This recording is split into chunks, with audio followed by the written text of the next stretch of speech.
Hey guys, OGL Binding bringing you guys yet another team tour video. If you guys didn't see the last one, essentially a team tournament is a draft league tournament in which captains will draft players. They'll play each week in different formats. And this one, we'll go over the formats and things like that. And you try and play and win the week. And then eventually, maybe make it on to playoffs and win a team tour championship. The most recent one we made a video on was the DFL, the Draft Farm League, which is kind of like a second tier, team tournament when you kind of try to play and do well and to make it into the higher tier ones. We ended up doing pretty well on that one. I believe we went 6-2 overall. I think our team lost in semifinals. It was a lot of fun though. And now we're back for DWL, the Draft Winter League. This is the current team tournament that Smogon is running. We were able to get picked up at Minbid for our buddy King L5's team, Flex Appeal, and this video will basically be the same format as the other one, where I'm going to be going over each of my games when I play. I'll record a team builder really quick, kind of go over my thoughts on the team before I play to have it be like as organic as possible, and try not to let bias shine through where I make my team builder after the fact. I kind of do that with my Wi-Fi leagues, so I want to make it as unbiased as possible and kind of give detailed thoughts in the moment. And then right after I play, I'll go ahead and post-com and talk about the battle and things like that. So yeah, if you guys do enjoy, drop a like on the video, sub if you're new, I'd really appreciate it a ton. We're on our way to 10k subs, it's a big goal, and I can only reach it with your help. So especially if you enjoy videos like this that take a lot of effort and take a lot of time to come out. I'm recording this in January of 2026. Obviously it'll still be 2026 when this next, it ends up coming out, but it's about mid-January when I'm recording this. So yeah, that'll give you some perspective on how long this video will be making. I will say we're definitely not going to be playing every week. For example, we're not playing week 1. I just didn't get started. It's the week I was in Toronto anyways, but we're not one of the best players on this team. We're kind of working our way up the old ladder there. So we're going to be ready whenever our number is called upon, kind of supporting the team otherwise. So I don't know exactly how many battles this video is going to be, but yeah, we'll see. That being said, I'll see you guys next time. Really quick, I'll talk about the formats real quick. We'll just flash over the drafts real quick. We are Flex Appeal right here. There is 3 SV drafts, 2 National Dex drafts, which is really fun. 2 Sword and Shield, 2 Usum, 2 Oras, 2 Black and White, and 2 Diamond Pearl Platinum, which are just getting cut off right here. The format of the tournament's a little bit weird and wonky, but basically not all of these formats are always going to have a slot in every week. It's kind of based on like teams picking what formats they want to play and things like that. We mostly signed up for this to play SV, as we're not like the most well-versed in old gens, and we have some people ready to play Nat decks, things like that, but I do feel pretty confident in at least mocking for all of these outside of maybe Black-White, so we'll see how that ends up going, and yeah, I guess I'll see you guys next time I do play. Alrighty, it's going to be our first battle already. We are playing in week 2 against Berna, and we're actually playing Ultra Sun, Ultra Moon. I know I said we're going to be playing SV during this tournament, and I really thought that was going to be the case. I've played all draft leagues, at least like decently extensively in different like individual tours and things like that, and obviously I've been playing for a long time. I started playing in Usum, but I've never played this tier in like a very serious setting, in a serious format. At least one as serious as this one. So I was pretty surprised when I got this call. Actually, when I was in Toronto during week 1, one of my captains at Wikipedia me and he was like, "Hey, can you play Usum?" I said, "Yes, coach." Just the athlete came out. I was like, "Hey, whatever you need, big dog, I got you." And I was actually with L5 in Toronto, one of my other captains, and obviously he was, a little more disconnected that week too because we were all on vacation. And I looked at him. We were walking around downtown Toronto, and I look at him and I go, "Oh, I'm playing Usum this week. Cool." And he looks at me. He's like, "What? You're playing Usum?" I was like, "Yeah, I sure am." He was like, "Oh, I would have started you there." So we definitely have a work cut out for us. This is like a format I'm definitely not like inept in. But I'm playing against someone in Berna who plays Usum a lot in these tours. Is kind of like an Usum main. And I think this team in general is like one of the stronger Usum teams, at least by most people's considerations, between Berna and Odin. And Odin's one of like the more well-respected Usum players currently. So we definitely have our work cut out for us, but we have a really fun team here. I feel pretty confident about the build as well. This is version 5 of the team. My face cam is kind of covering that. We've made a lot of revisions to the team. We've tested a ton, tested very extensively.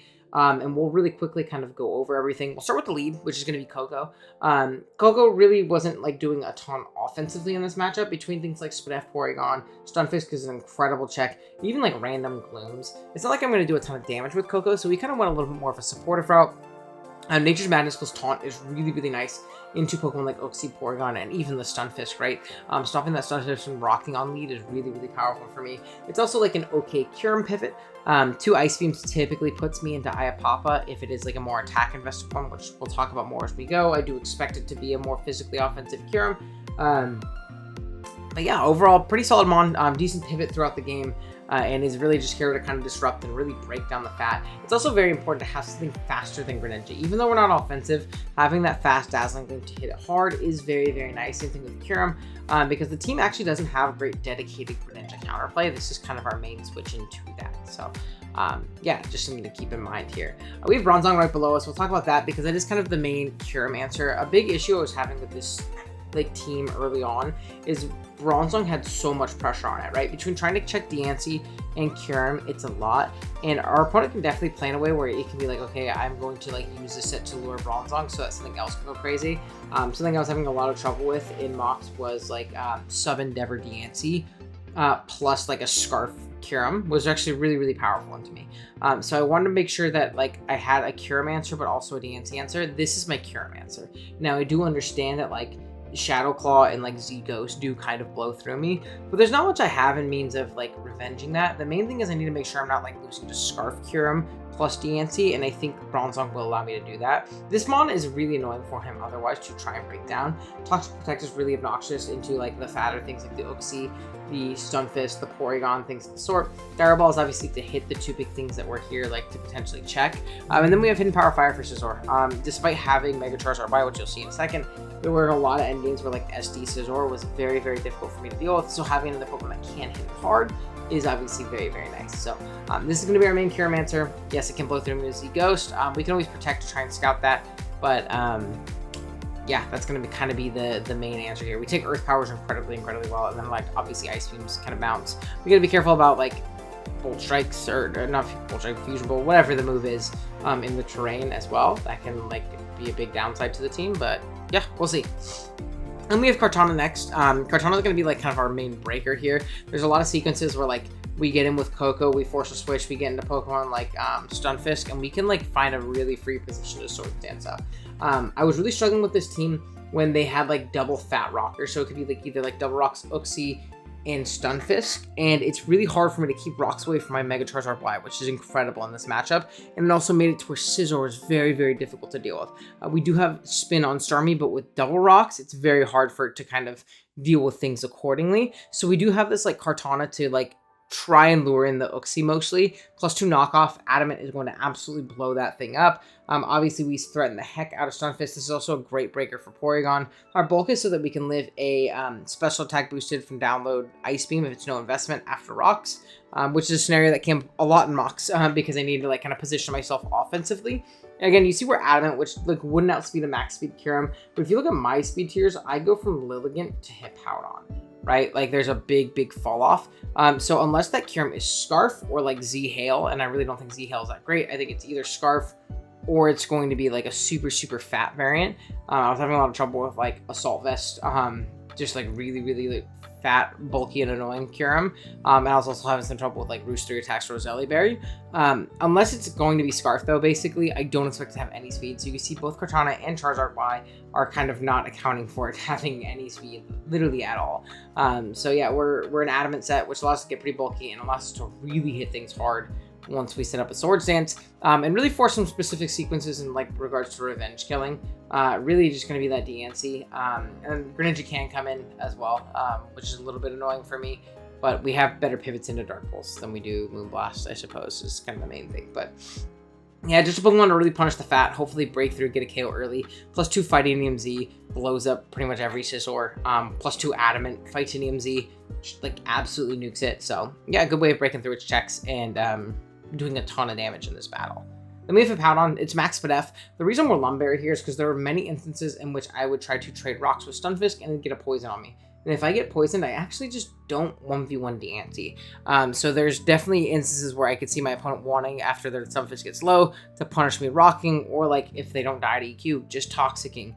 And if I get Toxic, I'm kind of in a pretty terrible spot. So we do have Lum for that. We didn't actually need leftovers for any rolls. We take about like 37, 42, around that range from Moonblast because we are max def. And we threaten it back with an EQ. It's our rocker. We also have Firefang for the Scissor so that it can't set up for free. Obviously, Uxie is a bit of an issue, but we have other ways of taking advantage of Uxie, like Kartana hopefully lowering it in because it's the only thing that can like really take a hit outside of Scizor. If we blow it up with like a +2 Findinium, Uxie just kind of has to be the pivot. So yeah, that's kind of Hippowdon's job, is to rock up and check DNC. It's a better DNC check than Bronzong because of that sub Endeavor set. We can always kind of slack in its face if we see it kind of subbing and being annoying. We don't have to lose to that, I guess. Next up is Charizard Y, which is kind of like the guy this matchup. We're modest. Part of me almost went Fire Blast Overheat instead of Flamethrower because Fire Blast Overheat always 2-hit KOs Spadef Porygon. Flamethrower, I do need rocks. It is a potential roll, not my favorite to kill with Flamethrower and Overheat, especially depending on the spread, but even Max Spadef can die, so we can always kind of bait for it because like Flamethrower will kind of force them into a roost turn, and I just overheat and like nuke through them, or they just recover up and I have to get out the next turn. But we can kind of bait for those rolls and things like that, especially if rocks go up, or we get like Prior Sand Chip or anything like that. Basically, if it's not exactly full, it does just die to that combination. Solar Beam is obviously for like an Oko on Grand, but more so Deancey on the switch in, though Deancey doesn't really take Overheat. Really, it's just for clicking Flamethrower and Overheat in this battle. And it's really, really, really powerful in that regard. We can get in on things like Uxie that are going to be likely Fish Def, blow it up with an Overheat. Things like Scizor we do check naturally, and we have to make sure rocks are away, and we do have obviously our Kartana to hopefully kill a rocker, and then we have our Rapid Spin option in Starmie right here, which is going to be Colbur Berry in this matchup. It's kind of a filler item. There are instances in which I kind of wanted like, I was like sacking it to Granolot and just like Dazzling Gleaming and dying, whereas other items weren't really giving me great value, so going Colbur could allow me to hit it with the Dazzling Gleam pretty hard, which is nice. Then we have Surf because I don't want to burn things, I want to Toxic them. Toxicking the fat things like the Uxie, like the Porygon is much more valuable than burning them in my opinion. And then we do have Rapid Spin obviously to keep hazards away. Starmie's job here really is to get off rocks once or twice. If we can do that, then it did its job. It was very powerful here. And it's also a good revenge to something like Deancey, which can be annoying. Gleam is really to hit Greninja and Kyurem in one move. Excuse me. I'm playing this game late at night because time zones didn't work out with Berna. Like he's pretty opposite time zones for me, so we're playing this really late on a Saturday night. But yeah, that's going to be a pretty big over-explanation of the team, like 9 minutes. Sheesh. I'm going to jump right into the battle, and I'll let you guys know how it goes. Alright guys, here we are at the battle. We're, I guess gonna say we are connected. We were connected with Burner. And you see that he doesn't end up actually bringing the Uxie. It is going to be Stunfisk Deancey as the dual rocker if it is double rocks. If it's not, it's gonna be Stunfisk as the rocker. I don't think you waste a moose on Deancey and like have a Stunfisk without rocks. So I know for a fact that Stunfisk is going to be rocks. This DNC might be rocks. We'll see how the battle ends up playing out. But yeah, let's jump right into it. Like I said, we're going to go ahead and lead off with our Coco as the DNC does end up leading off. And my opponent either is going to stay in and I'm going to U-turn out, get into my Hippowdon, either threaten an Earthquake or potentially Rocks. There is no ground immunity because there's no Uxie, so even if it's no attack Earthquake, it is still like forcing progress with that plus Sand. Or my opponent's going to switch out and scout for like a Z move. Like, not that Z Electric is good, but he might not just want to like give up his DNC for free, you know? So either way, I have options. If they stay in, I have an answer. If they don't, I get free momentum here. And they do elect to swap out into the Stunfisk, which is great because this is going to allow me that momentum I want in my Kartana and kind of set up that free Swords Dance turn that I was talking about before. So I am going to SD up here as they do reveal the Protect. So very, very smart bring from the opponent. Going to kind of really nullify my Z move, make it to where it does not do that much damage here. Only doing 33%. I am going to go ahead this next turn though and just click Sacred Sword. There's not much this thing can do in range of like really threatening me. I think Protect and also Hidden Power Fire is like pretty crazy overkill in regards to like checking cards. So it does end up just U-turning, so we don't like get blown up. Plus like Hidden Power Fire might not just no close at all. DNC is going to come out here as it is like kind of a threaten of a revenge skill. Gren could have come out as well, but Burner makes a really good play here, and this is kind of a consistent thing from him. He kind of identifies that my answer is either Hippowdon, or at least he might not have identified that now, but you'll see his set kind of smokes through Bronzong. As I do get down to my Hippowdon right here, I'm going to take a little bit of Sand, which is always nice. I'm going to pivot out through Bronzong as I don't want to get blown up by an Ice Beam, especially if it's max special attack. We do see it's no special attack there pretty much. In this next turn, I could have scouted and clicked Protect in regards to like, you know, a Z move coming out, which is probably my correct play. But I really wanted to get off a Toxic on something. I thought Toxic was going to be super valuable. Something like the Porygon coming in, something like Stunfisk coming in, and really trying to swing things in my way, and like in my momentum and keep things going. But I really do think I should have protected here. There's not much they can do to like threaten me other than a Z-Ghost. This is gonna blow me up from full. And anything that can switch into like take advantage of me is like Gren, which is like Force Dark Pulse. I have a full health Koko, so I can always go Koko there and kind of re-get momentum back in my favor. There's not much else that really does punish me. Maybe Scizor as well, but we do have or his Charizard at full, even if it's not Mega Evolved, right? Like, it's not like it really threatens me at this point. If it doesn't U-turn, it's kind of screwed there too. I just can't let my Zong get knocked. But yeah, we are unfortunately going to die here. Bit of a poor play on my end. It does give me a free switch in my Zard. My thought right here is like, I can just like overheat, right? Flamethrower doesn't kill Kyurem from here, especially if it's max HP, but Overheat does. Overheat blows up Kyurem from full. So I can just Overheat here. If something like Porygon comes out, it's probably going to be forced to recover the turn after. I can get in like my Kartana and really start doing some damage afterwards. So I am just going to go ahead and click Overheat. Again, we won't 2-hit KO Fizdef Porygon with it, or Spadef Porygon. But spoilers, I kind of like spoke in advance. It is Fizdef Porygon. Like, this is just max HP, and that's ridiculous damage to do to Porygon, to be completely honest with you. So we're going to do 72. Flamethrower didn't guarantee kill, so I'm going to pop an Overheat again. It would have done a lot to whatever came in. It's in -2, but it's still an Overheat in the sun. And we knock out this Porygon, which is incredible. And being that this was the initial switch in, that tells me like their game plan around this is like very offensive. And we can kind of just come in and click buttons with Zard every time we're in. So I'm going to pivot onto my Kartana. Again, maybe a little aggressive. I was very much so expecting a Bolt Strike on this turn. I figured it hit things like Koko very hard. Blew up a Storm that can come in on an Ice Beam. And obviously Hippo can't switch hard in, but Ice Beam was a good aggressive catch, catching my cart. If I got on my cart for free, it was basically a KO, so I understand why he made that Ice Beam play. It was probably a little bit aggressive on my end. I don't know if I necessarily needed to do that, but this does allow me a free switch into Zard again, and I'm just going to Overheat, play it safe. They do swap, which again makes sense, but I don't want to risk it. Kyurem's going to come back out here, and again, it does threaten a lot of damage on me. I go into the Pokemon I probably should have just gone to initially in my Tapu Koko, as it does do 36, and from here, I am going to U-turn. Again, it's one of those plays where I feel confident whether he stays in, because he's like a max HP. Like, he told me after the game he was actually pretty Spadef. If he stays in, he stays in, right? This means either Earth Power or Ice Beam. I don't think another Fusion Bolt's going to come out, or it switches out into something like Stunfisk, and then I get in my Zard again, and I get to click a button. Or I get into my Starmie, or I get into my Hippo, and I get up Stealth Rock, which actually Stealth Rock are incredible at this point. So we do see an Ice Beam as it does end up staying in. Stunfisk is going to switch out. I just Flamethrower here. I know at this point he's not just going to sack this thing off. And Flamethrower into Solar Beam is going to take out Big Fisk here. Next up, we do see DNC come out, and that sequence of like Flamethrower into Solar Beam also allows it to where like that Kyurem can't come back in and once again threaten a KO. Whereas I have an answer to DNC right now. I'm going to switch into Hippo as again he makes the good double and he goes out into his Kyurem. Very unfortunate. Not much I could do there. Just a very solid play. I'm going to get out into my Starmie here as we do see a Roost. And this is great because I at least get a little bit of damage off on this. I don't need my Starmie for anything at this point.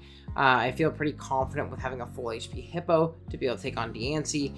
Obviously, Gren, this isn't great for, and I can get off like 25-30% with a Dazzling Gleam otherwise, which is nice. They're going to decide to save health on this and go Hard Greninja instead, which is incredible for me, right? If we were analytic there, would have done a ridiculous amount of damage. I think it just would have killed after Sand, guaranteed.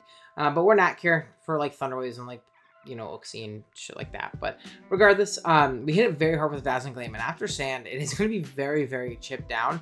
And if we can just like take this Dark Pulse and Dazzling Gleam again, I don't think my opponent has the sacks to potentially win this game. Like, Ally will have way too many sacks to get into my Charizard for free and click too many buttons. So we're going to see a Dark Pulse pop here. We do eat it because of Culper, and we're unfortunately going to get flinched. That's life. The game isn't over at this point, right? Like, we don't like lose the game because of that, but I do think we did just like win immediately if we didn't get flinched. This does show to be Scarf Gren, so we're going to Dazzling Gleam and kill it here. The reason I Dazzling Gleamed here instead of U-turning is because if I U-turn into Zard, that allows DNC to come in, and then like I'm a little bit on the back foot, right? I have to switch into my Hippo. It allows him to make that double into Kyurem again, or throw a strong Moonblast, and then hard Kyurem as I, you know, try and slack off up, or do like nothing with Earthquake. If I go into Hippo there, it just lets Kyurem in right away. Whereas if I stay in with Coco and I kill with a Dazzling Gleam, Kyurem can't come in because I can just like Nature's Madness into Zard and then like probably win the game. So like I can kind of like control the interaction of like Kyurem can't come out, DNC can, but they can't make the double that they're making on my like Zard switch into Hippo, or because I can just U-turn and, you know, kind of like maintain like the momentum there. You can't double when I'm U-turning because then I just get my Zard obviously and kind of nullify that. We're gonna see a Calm Mind here. I do just elect to throw off a big Earthquake and do a decent amount of damage. 28, so not bad, as the Kyurem is going to take a little bit more Sand Chip. Not great damage, but again, the sand is definitely helping as my Zard is going to come out. This is an aggressive play, a really, really aggressive play, but I kind of feel like I had to make it. I think if they Fusion Bolt, I do lose the game, but Ice Beam does kill my Coco, and I don't think I have the sacks. Like, I lose to one more double into the DNC if I don't like have this Pokemon advantage on this turn, whereas like this is going to force a ton of damage because I can Flamethrower and kill this thing and do a ton of damage to DNC, or DNC can't switch in on me later. As you're gonna see, this switch hard in here. I'm gonna pop a big Flamethrower, do 42, and now regardless, I should be in an okay spot because I am gonna switch into my Hippo as he makes this double. But because DNC is only at 50% now my Overheat just kills it. 42 with Flamethrower. Overheat is just a KO. He doesn't have the sack pieces in order to win this game from here. So Hippo is gonna come out here on the Kyurem. I can go hard Coco. Coco punishes a Roost because I can just Nature's Madness after. I'll probably go Dazzling Gleam so I don't miss. And you know, chip it down towards in range of Zard. I Overheat. Sack Overheat basically is kind of like my end game, just to make sure I don't like miss. Ice Beam is going to kill me, but again, that's totally fine. This thing is at 48%. I am going to go ahead and Overheat. Flamethrower would kill it from here, but I do want to make sure that I kill this DNC on the switch in because I don't want to allow him a chance to get back in the game by doubling.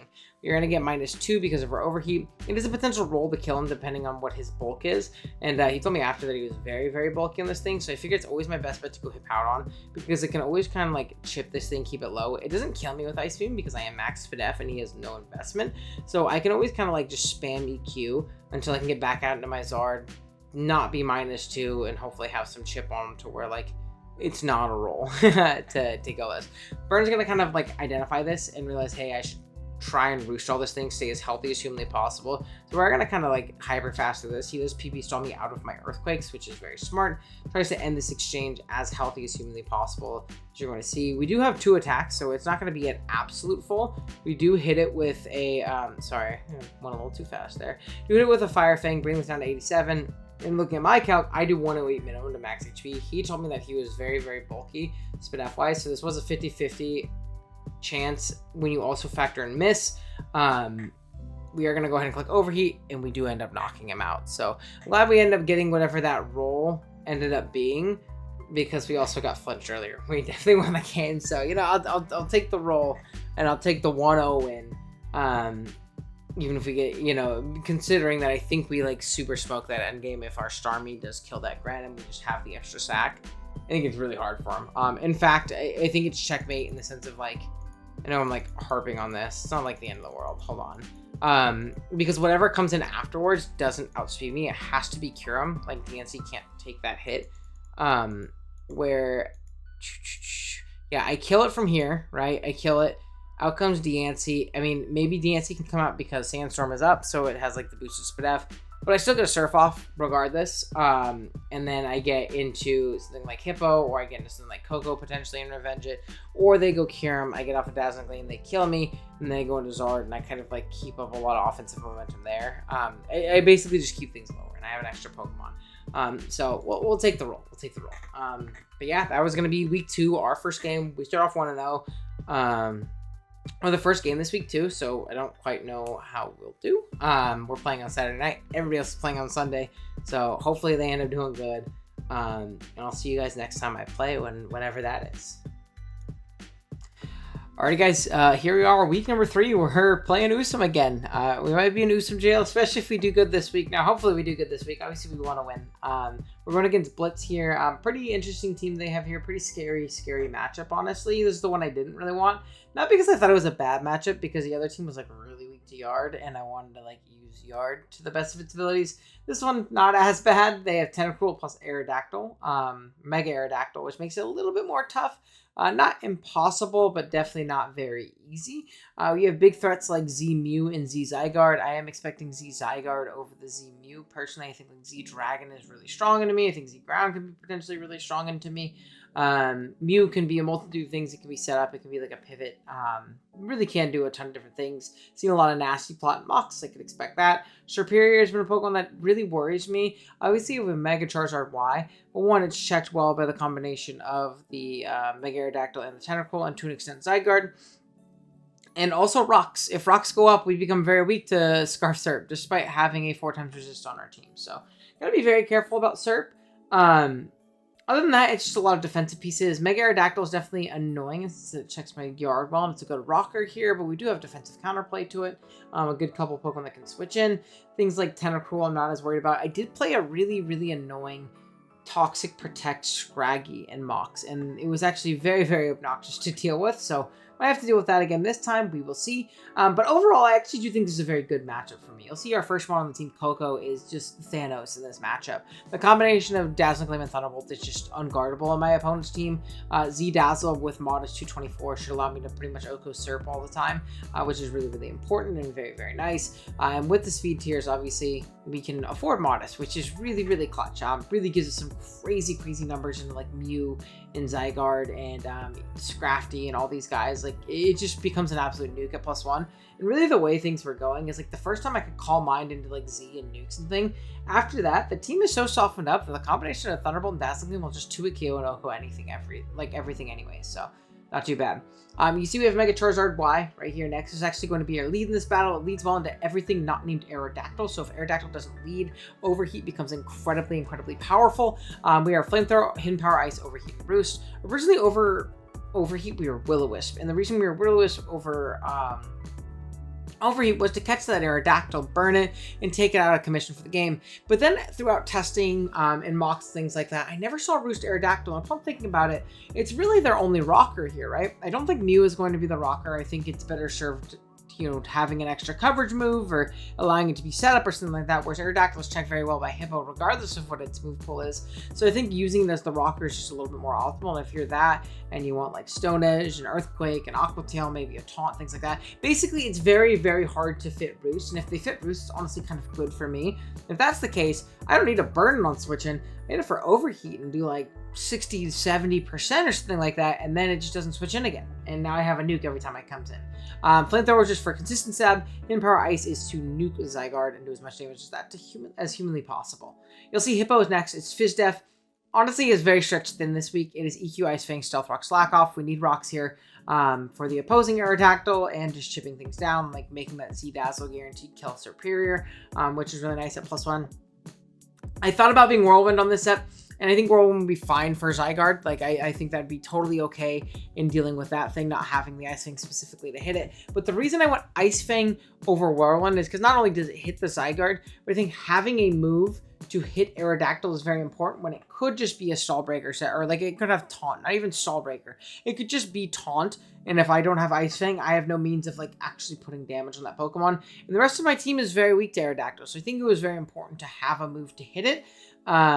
Which means we are a little bit weaker to like sub-Zygarde, sub-Toxic Zygarde, sub-DD, sub-Coil, things like that, but we're just going to have to beat it in other ways. You'll see we do have dual Scarfers on this team, and really everything on our team can hit Zygarde pretty darn hard. Next up is Kartana here. We are Leaf Blade, Smart Strike, Defog, and X-Scissor. Pretty simple. Wanted a Scarfer that could outspeed and nuke Aerodactyl. Wanted another Scarfer faster than Zygarde. Wanted a Scarfer faster than like a +1 Mew. I guess it doesn't get Dragon Dance this gen. But really there's kind of those first two. And it also outspeeds and revenges Superior. X-Scissor does a ton of damage to the thing. It doesn't straight up Oko it, but it does a ton of damage to it, which is obviously very, very nice. And allows us to really put a lot of damage on this team, have a solid Revenge Killer do a lot. It's also Emergency Defog if we really need those rocks away for Charizard Y. So 2 forms of removal in this game. Then we have Scarf Hydreigon. Makes a lot of sense. Just Dark Pulse Draco, Flamethrower U-Turn. Really, I think the combination of like Hydreigon plus Coco is really, really strong in this battle. The only Hydreigon switch in on this team really is going to be Klefki or Scrafty. Either one of those is a free Coco, a free Calm Mind, and a chance to do some damage. And once those go away, either Dark Pulse or Draco becomes pretty darn free. Mostly just the Klefki, which I do find is pretty exploitable by the rest of our team with Charizard Y and Coco and Hippowdon, even our Cure Starmie. So I think regardless, we're in a good spot there. Yeah, it's also a Scarf that's faster than the Zygardes I'm expecting. We don't see Jolly Zygarde, but I really don't expect Jolly Zygarde. I don't think Creeping Willigan is worth it. I think they're going to want to go enough speed to make sure they outpace Coco at +1, but that's all they really need if they're going to be a Dragon Dance variant. So I don't know, could bite me in the ass, but we'll see. And then we have a Draft Jammin' Starmie walking up here. It's going to be a Colbur Berry set. I just Scald, Ice Beam, Dazzling Gleam, Spin. Mostly here to keep rocks away. Be a pivot into like T-Wave from Klefki with Natural Cure. Throw some Scalds, throw some Ice Beams. Be decently fast. It's a Pokemon that does outspeed Serperior. So if it's weakened, we can prevent it with Ice Beam. Colbur so that we can't get like smoked out by that Scraft. We can just 2-hit KO with Dazzling Gleam, which really does open up things like Kartana if it is a more physically defensive set. It also opens up Hydreigon to just click Dark Pulse throughout the rest of the game. So yeah, that's going to be the team for Week 3 DWO. Like I said, our lead is Yard. Coco is kind of the mom we're building around to do a ton of damage and hopefully position well. Going into this game here, I believe we are down 4-2 or 4-1. We are down pretty big. I think it's 4-1, yeah, because the only person who's won at this point is Glop, which, if you couldn't tell, did all of the nicknames here. He's very excited and asked if he could. So hopefully Glop Girl and hopefully Glob Girl and Draft Jammin' can pick up a dub here. But I'll be back after the battle. Alrighty, here you're off the battle. We are connected with Blitz, or Ogle Blitz. Yeah, he must be a really big fan of the channel. So I appreciate it, big dog. That being said, we could jump right into it. We see there's an electric right here, which is very interesting. No Scrafty, and seeing an electric was actually absolutely amazing for me. It does make the Starmie item a little bit useless, but now it's also a fact of like, look at Dark Pulse once Klefki goes down. It's a very viable win path. So it's kind of going to be like one of my main goals in the back is, hey, if I can force this Klefki to just die, we're going to be in a really good position with our Hydreigon. We also see a very like clear path to Kartana winning with Leaf Blade once Klefki goes down, in my opinion. So yeah, let's go ahead and jump right into it. Like I said, we are going to lead Zard here. Leads well into anything not named Zygarde. Or not named Aerodactyl, and we see Electric lead here, and I'm totally fine with just popping an Overheat. This is probably especially defensive with like U-turn, Toxic type shenanigans to like slow down Coco if they think that is like going to be their best bet. So I can just pop an Overheat. If they stay in, a Coco resist to Thunderbolt is gone, or it's in range of like a Dazzling Gleam in that sense, or they U-turn and I get a ton of damage off, or they hard switch off. And either way works. I also think it's very hard to click an electric move with the Hippowdon sitting in the back. So I'm just going to go ahead and Mega Evolve off an Overheat. They do hard into the Aerodactyl, which makes sense. And again, if this isn't Roost, this Aerodactyl is basically dead in my mind. It goes down to 85%, which is great. Out comes our Hippowdon here. I know rocks are very likely here, but there's no reason to have to risk it. I can always spin away these rocks later. And I'm going to go ahead and try and get up my own Stealth Rock as the Serperior does come in. Now, my initial pivot to this is always going to be Kartana. Yes, we're obviously risking a Glare potentially coming our way, but I don't think that's the click. One, we have Coco. Not that Coco is like a great switch in, but it is like a para immunity. Two, our Grass Resist is like 4 times weak to rocks. So like Leaf Storm plus like any other coverage move will just kill it. Leaf Storm just theoretically can net you a KO here, whereas like Glare has like actual downside. And if I go Zard, I take a Glare, they actually don't kill me unless they're Hidden Power Rock. So then they're forced out and have to sack their Aerodactyl as I roost. So they are going to Leaf Storm here. I was right, they didn't Glare, which is great. And from here, I'm just going to X-Scissor. There's a chance that I kill certain Serps, like very offensive sets. With X-Scissor, it's also high crit. The only resist being Klefki, and again, the more I can chip down Klefki, the more my Hydreigon can be put in a good position to win. So I'm going to go ahead and click Leaf Storm, do 79, as this second Leaf Storm is going to end up missing. Now, this does suck. Obviously, I don't die right here, or at least unless I can't do math. Well, maybe I do die. I don't think I die right there, but regardless, it sucks because it kind of limits my switch-ins and things like that. Would have had me much lower, potentially also in E-Speed range, which is another like valuable thing for potential Zygarde. So I'm just going to click X-Scissor again. They can pivot out. Like I said, I'm good with King's Chip, and this Serp dies to rocks, so they do have 2 rock sacks, but they also don't have any removal unless they're Defog Klefki, which they're defogging their own rocks away, or yeah, I think that's it. Maybe Fog Mew. I forget if Mew gets Fog in Gen 7 or not. But regardless, I don't think they're going to have Fog on anything in this matchup because you need rocks up on my side of the field. So I'd be very surprised, and if so, they kind of did the job for me. I'm going to go to my Starmie right here just because it can eat up a T-Wave and threaten a spin, as they do click Light Screen here, which is a little bit unfortunate for me, as I'm going to try and spin on an Aerodactyl Slack. And the reason this is annoying is because typically what I could do is I can just Ice Beam here, right? I don't need this Pokemon at all. I can Ice Beam, keep this thing low, 2-hit KO it, even if it's Yachi, I'll Ice Beam will kill, or I'll do a ton of damage before that if it's like not Yachi. And then from there, I keep it at +1, I go Hydra, I Revenge, right? Pretty simple. I might even be able to go to Kartana, depending on what the item is. But with this Light Screen up, I really just don't do any damage to a potentially really bulky Zygarde. So I'm going to pivot out into my Hippowdon immediately. This is where I'm really, really wishing I was Whirlwind. We'd be in an incredible position if we were. Fortunately, I'm not going to be able to here. They are going to go ahead and 1,000 Arrows, do 32. I'm going to Ice Fang, do 48. And freeze him right here. Now this is pretty obviously, like the miss on Serp was very unfortunate. This is like an objectively game-changing play. Like this is awful for Blitz here. So what like I assume could have happened, I didn't really ask him about his sets afterwards, but assuming this is Z, I basically have to like call a Z move, because that's all that's gonna kill this, is either like Z Dragon or maybe an Outrage, but even then I don't think +1 Outrage kills. So if I can scout for a Z move, as they like, you know, try to attack me, I could be in an okay spot. Actually, no. I think that's wrong, because I did 48 there, so as long as I get a comparable roll here, they either kill me with a Z move as they go into my Hydreigon and revenge them afterwards, or they try and Dragon Dance and get Ice Fanged and killed from there anyway. So I think as long as we get a similar roll there, we're still in an okay position. So I'm going to go ahead and Ice Fang again, as they do get fully frozen there, don't unthaw, and they go down. Obviously very unfortunate, but now that I'm thinking about it, I think I'm mostly okay. Unless I miss Ice Fang too. We're going to see a Calm Mind as I go hard Kartana. I'm okay with sacking this if it does end up like having Vacuum Wave. Really, it's kind of lived its usefulness. I don't have knockoff for the electric, so sometimes like I like super beat it. I lose to Klefki probably, and Serp dies to rocks. So no reason to not try and go into this and get some damage on this if I can. It is going to be Vacuum Wave, which is fine. We do see that there is one more turn of Light Screen, so I'm going to use this as an opportunity to get into my Coco and set up a Calm Mind. I know I'll live anyone hit from this thing, be able to Calm Mind, and then like nuke it the next turn, do a lot of damage. As the electric is going to come out as I Calm Mind, the screen goes away. And from here, I can just go ahead and drop a Z move. I don't need my Z for anything anymore. Believe it or not, max HP Mew gets blown up by +1 Thunderbolt from this range. Klefki, O-Code, this dies to rocks. All I need to do is 2-hit KO this thing basically, and the game will be over. We're going to do 67 right here, and I believe Mineral Thunderbolt to max PDF was like 23, 25, something like that. Well past 21. We guaranteed kill this no matter what, so I'm just going to click Thunderbolt, covers this pivot as well, as the Klefki's going to come out. Bang! O-Code, and then from here I think my opponent realizes all they can do is hope maybe Mew lives one. No, it does not. We did like 85 min to max HP, which is crazy, and we're gonna go ahead and win that one. So we definitely got pretty fortunate in that one. Like I'm not gonna front at all. Like we were able to position very dominantly because of the luck that we had. But I'm very happy with the play, and I'm very happy with the team.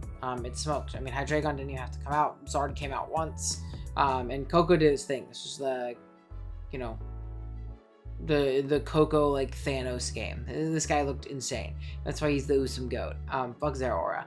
But yeah, that's gonna be our week 3 game. This win brought us to 2-4. So we are unfortunately in a spot where like we can only tie at best. Hopefully we do end up doing so. We're going into mids after this though, so like regardless, next week I personally won't be playing. The next time I'll be playing is in 2 weeks, if I even am in the starting lineup. Obviously I could not be, depending on how things shake up and things like that, but I'm pretty happy with a 2-0 start in a format that I didn't think I'd be playing at all at the start of the season. I would have laughed at you if you told me I was playing Usum this whole season.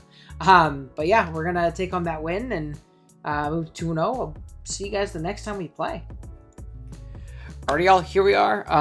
Week number, I believe this is week 4. It's our 3rd game. We're going up against Slick Panther here. Once again, playing Usum. We're kind of in Usum jail at this point. Fortunately or unfortunately, I don't know. I'm having a lot of fun playing Usum. We have a pretty scary matchup here. You can see the team Slick has down there below. It's going to be Z-Zera, Tapu Fini, Nidoking, Cobal, Mega Pidgeot, Mesprit, Hoopa Unbound, and Monferno. Now, what I noticed early on in building with this is like my Coco is pretty good defensively. It's not very good offensively. There's a whole Nidoking there. But my Coco is pretty good defensively into like soft checking things like Zera, Mega Pidgeot, Hoop Unbound, even Cobalt to an extent, but there was like a lot of pressure on, even Feeny, right? A lot of pressure on my my Coco to do a ton. So the team is kind of constructed in a little bit more of an offensive way to where we can hopefully trade early for things that it might typically check, and we can kind of push along a little bit more of an offensive game plan, especially into like Zera Pidge, really putting a lot of pressure on Coco. We also have like other things to keep in mind that are, niche options like Monferno. I fully expect it to come just because of the fact that, like, look at Carton and look at their team. It's just Cobalt. Once Cobalt gets shipped, they're putting in Sacred Sword range. The cart just wins. Cart's really, really powerful in this battle. And we're going to kind of work towards that kind of end game. So you'll see the team right above us. I do kind of want to go over the bottom two Pokemon first in Bronzong and Hippo. I know it's very odd looking, especially the Hippo. But the idea and what's been working a lot in mocks and sequencing is going to be Bronzong is going to be our lead of choice. With a Colbur Berry, literally nothing threatens an Oko on us, like at all. We are Max Attack Explosion. The plan is in most instances to Trick Room and just boom. Boom chunks everything. The only normal resist is going to be something like Cobalt, which is a little bit hard to switch in on a Bronzong, right? And if Cobalt switches in as we Trick Room, we can Psychic it down. That's kind of why we have that there. We can lead, Trick Room, boom.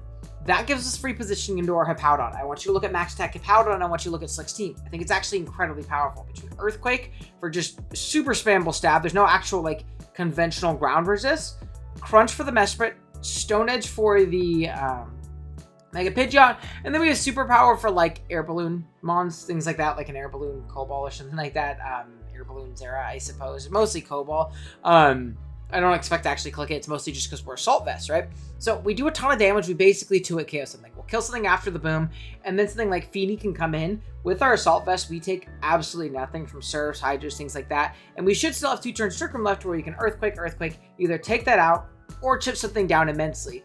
Then afterwards, if they don't attack me with Feeny and they try and pivot around, again, there's not really anything that Oko's Hippowdon with an AV, our natural Phys Def and like physically defensive prowess. There's not much that Slick can do in means of like stopping Hippowdon from potentially getting 2.5 Mons. Bare minimum, it should get 1.5 with Bronzong getting the other half, and it should put us in a 4v4 situation, and I actually kind of like my odds in that regard. Beyond that, we have a Starmie. Originally, we were like a pretty like offensive, but like bulky, modest variant that wasn't outspeeding Cobalt, but I noticed I was having a lot of trouble with Swords Dance, Cobalion, and Mox. So I wanted something faster than last night. We ended up changing it to Timid, but the set still stays the same. We're Psychic, Signal Beam, Recover, and Rapid Spin. It's going to be our main spinner and means of removal for Zard. And Signal Beam is for the Hoopa, obviously. Everything else actually gets really hit pretty hard by Psychic, besides Mesprit and Hoopa. So that's our coverage for that. And then Cart, we're just 4 attack Scarf, Leaf Blade, Smart Strike, Sacred Sword, and Psycho Cut. There's actually some Psycho Cut endgames where we can still win even if Monferno's there. If it's just a little bit chipped, not many Psychic resist on the team like we mentioned before, so if Mesprit is gone and there's no Hoopa or both are gone, we can actually win pretty viably with the Psycho Cut endgame.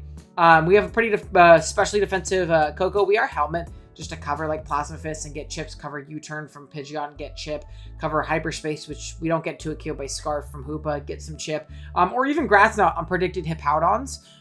We'll get a little bit of, tick from Rocky Helmet, and really one U-Turn and like Rocky Helmet away and Scarf Cart is going to kind of be our main answer to like Zera. It's not really a viable, like a possible thing for me to want to like actually check Zera in the long term. I think Calm Mind is really, really powerful in my team. Like Thunderbolt, Grass Knot, Calm Mind 4th, really. Like it doesn't actually matter. Electrium is so strong. It just Oko's Coco after like a little bit of chip. And obviously it can set up on us. We can't actually do that much damage to it. So it's really Coco's used to come in and U-Turn and pivot out. That's about it. That's all we can really do. So yeah, that's something to keep in mind. And then last we have Zard. Zard's going to kind of be our main win condition here. Flamethrower, Flame Charge, Roost, and Air Slash. We actually are not 2-hit KO by Hydro Pump from non-Specs Feeny, which is really, really silly that we can do that in the sun there. So we don't even actually have Solar Beam. I had Solar Beam for the longest time, but I wanted more damage on Monferno. Unironically, I was actually kind of having some trouble with it in endgames when Pokemon on my team were chipped down and weakened and things like that. So you have Air Slash. We still do a chunk to Feeny, and Feeny can't really threaten us. I don't expect Calm Mind in a battle like this. And I don't expect Feeny to be a full whole game. Actually, very often in a lot of my mocks, Hippowdon was trading for Feeny. Very, very often, which makes this Zard game even better. Once we get up a Flame Charge, there's not much they can do. Stopping us is maybe a Scarf Cobalion, and that's about it. So yeah, that's going to be the team for this week. I'll be right back after I play. Alrighty, all, here we are with the battle versus Slick. You can see the team they ended up bringing. They ended up leaving the Hoopa and Bound on the bench and the Mega Pidgeot, which makes sense. I was a little bit worried about like overload from Pidgeot, like with like Pidgeot Zera, but not having to deal with it is nice. But that does kind of leave room for the Monferno to come in. Monferno is actually quite annoying, so we're gonna have to kind of deal with that how we can. But like I said, our plan is just to lead Zong and kind of go with that Hippo sequence off rip. So let's see how this ends up going. We are going to see lead Nidoking as I do lead Bronzong. They're actually going to let us set up the rocks. Part of me wishes I set up rocks here of my own, or just like click Psychic, whatever it may be. I didn't think they'd want to take Chip on their Nidoking from my Bronzong because it does like open up potential like offensive Coco. It makes Dazzling Gleam at least very strong into their team. So I didn't think they'd want to take that damage, but it's not the end of the world. We're not like losing anything by it. And then I'm going to boom the next turn. Just barely miss out on the KO, which is a bit unfortunate because it's going to force another turn, you know, for my Hippowdon to kill something. Again, I didn't think they'd want to like stay in and let this die, but it also could have been Sash Lead, like just Sash Hazards. There's a ton of things it could have done. So we are going to see a Super Fang here into my Bronzong, probably trying to avoid like weakness balls and things like that. It might not have been Flamethrower in general, but Super Fang also covers like weakness balls, so Trick Room variants, things like that. From here, I can go into my Hippowdon. By the way, any nicknames you can thank Glop for that. I just let him nickname my moms because I never nickname in my showdown stuff. But here, I'm just going to click Crunch. Crunch obviously would kill this Hippowdon from here.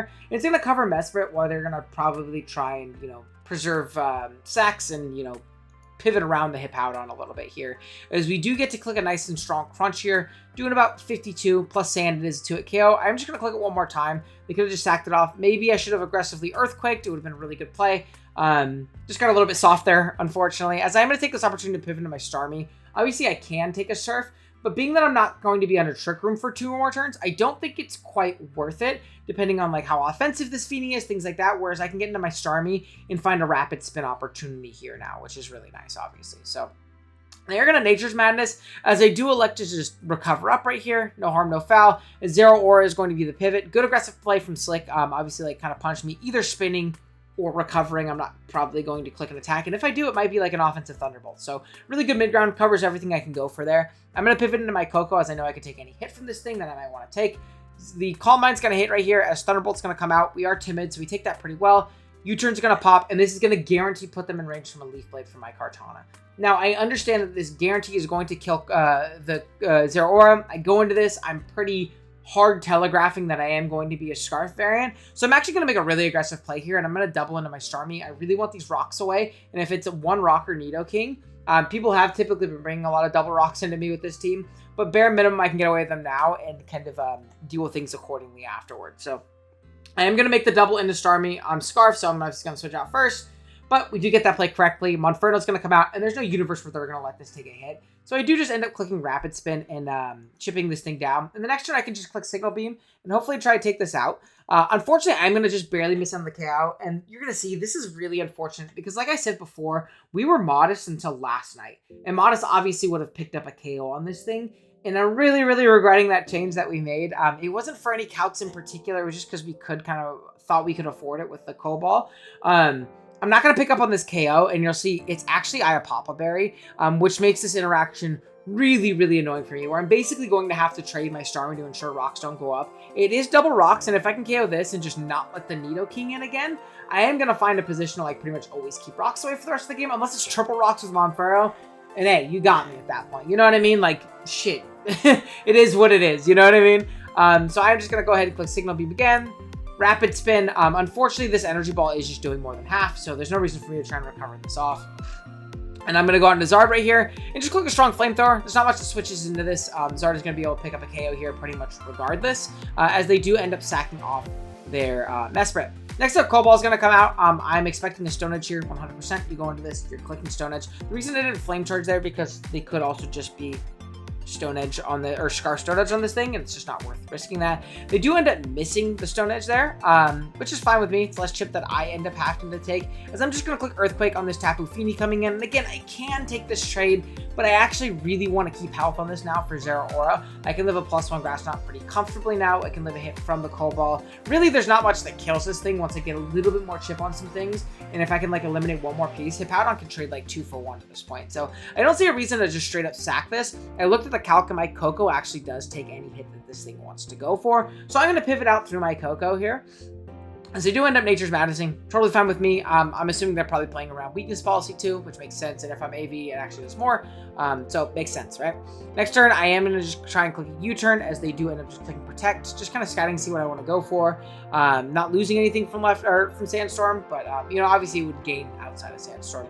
And this next turn, I actually am going to Electric Boost up just to get a little bit more healthy. Maybe take a Zeraora hit, you know, a little bit later on, and then I'm going to U-turn again. I really don't want to allow this Nidoking instead of Rocks, and I wasn't quite sure if my U-turn would guarantee kill. I don't have Dazzling Gleam to kill this, so it's really like U-turn or nothing. Because if I don't kill, at least I can position Zard and like maybe like, you know, pick a Flame Charge KO and go from there. But bare minimum, we do catch the Nidoking right here as it does end up going down. And I'm going to make the pivot out into my Kartana as Monferno is going to come out. I'm going to switch into my Mega Charizard Y as Monferno makes a good play and is going to go for a U-turn, allowing for a free switch into either Zeraora or Cobalion. Right here, I'm thinking, okay, we're telegraphing Stone Edge again.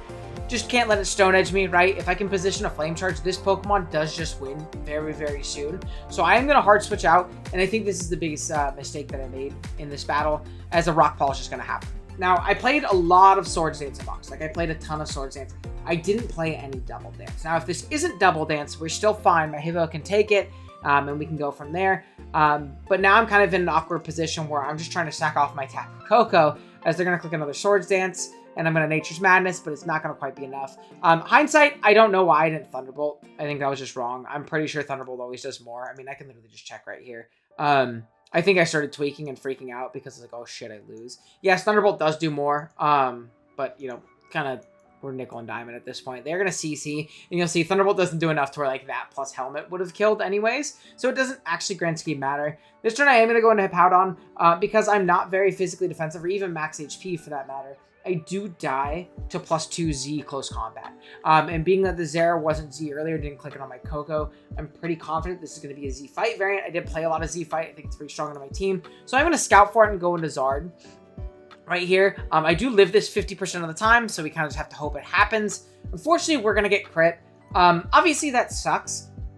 But realistically, I think it's still, like, not a good position for me, because I need to, the reason I need this to live is obviously I die afterwards, but I need to find an opportunity to like position a roost. But it doesn't matter, because what, am I going to sack off my Kartana after this? Like, yeah, then I'm going to lose to Zeraora soon, right? Basically, I either needed to like have this live somehow and position like a roost on the Tapu Fini, or because obviously I died a Vacuum Wave from Monferno, which, spoilers, is going to be.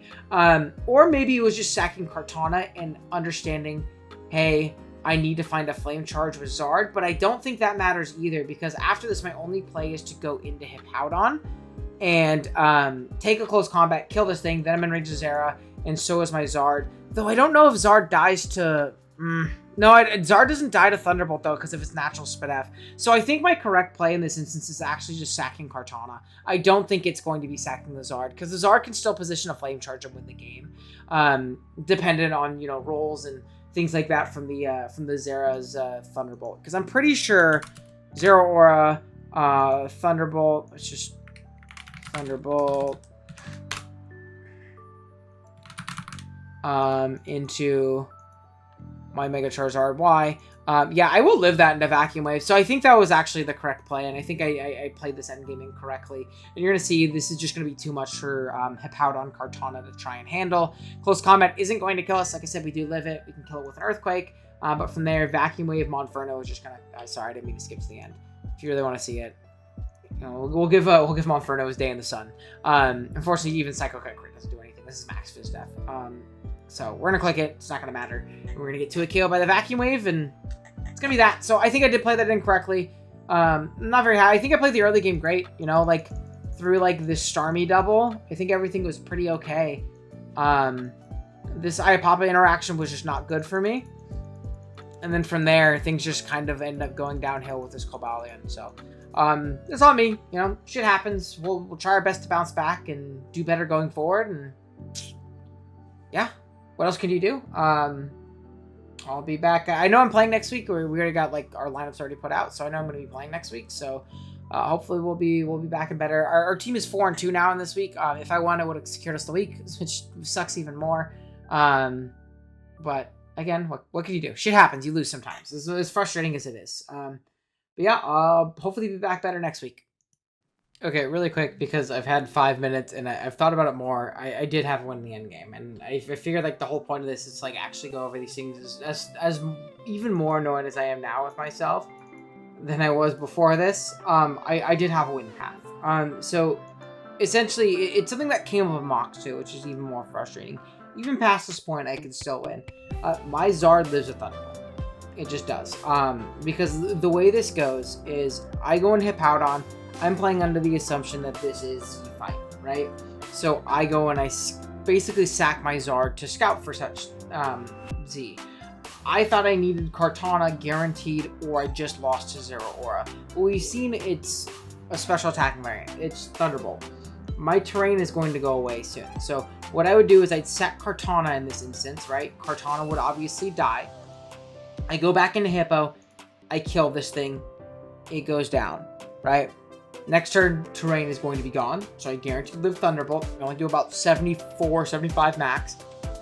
I guaranteed live Thunderbolt. They can't Calm Mind in front of my max attack Adam and Hippo, right? I just click Earthquake. If they're Shuka, I haven't looked at the counter for that, I'll be honest.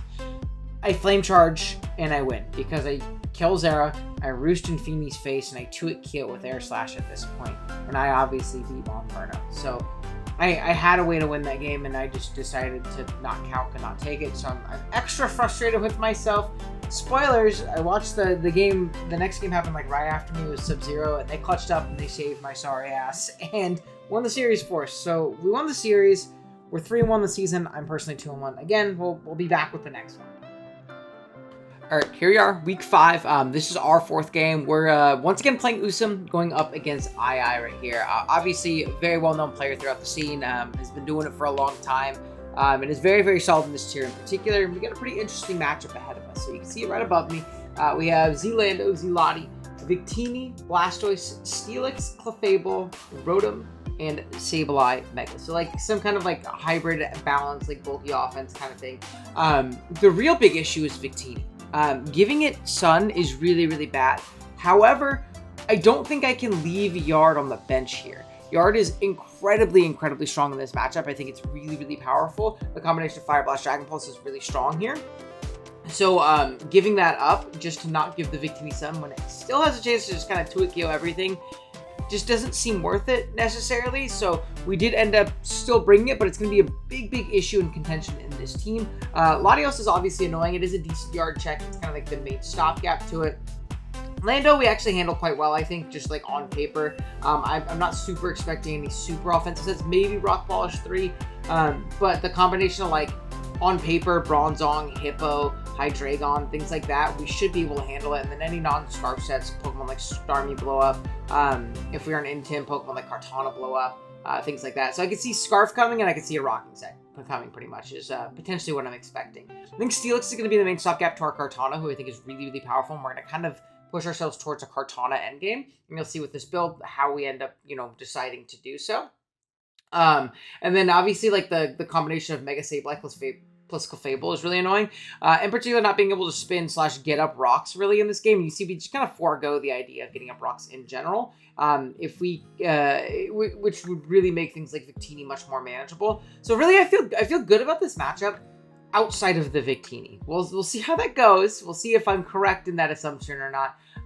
But this is the team that we end up having. So you'll see right here, first off, we have kind of our main win condition and main like big breaker in this game. It's going to be Kartana. We are not choice this game. We're actually Z-Cart with Leaf Blade, Smart Strike, Sub, and Knockoff with Grassium Z. At neutral, Grassium Z just blows up Lando.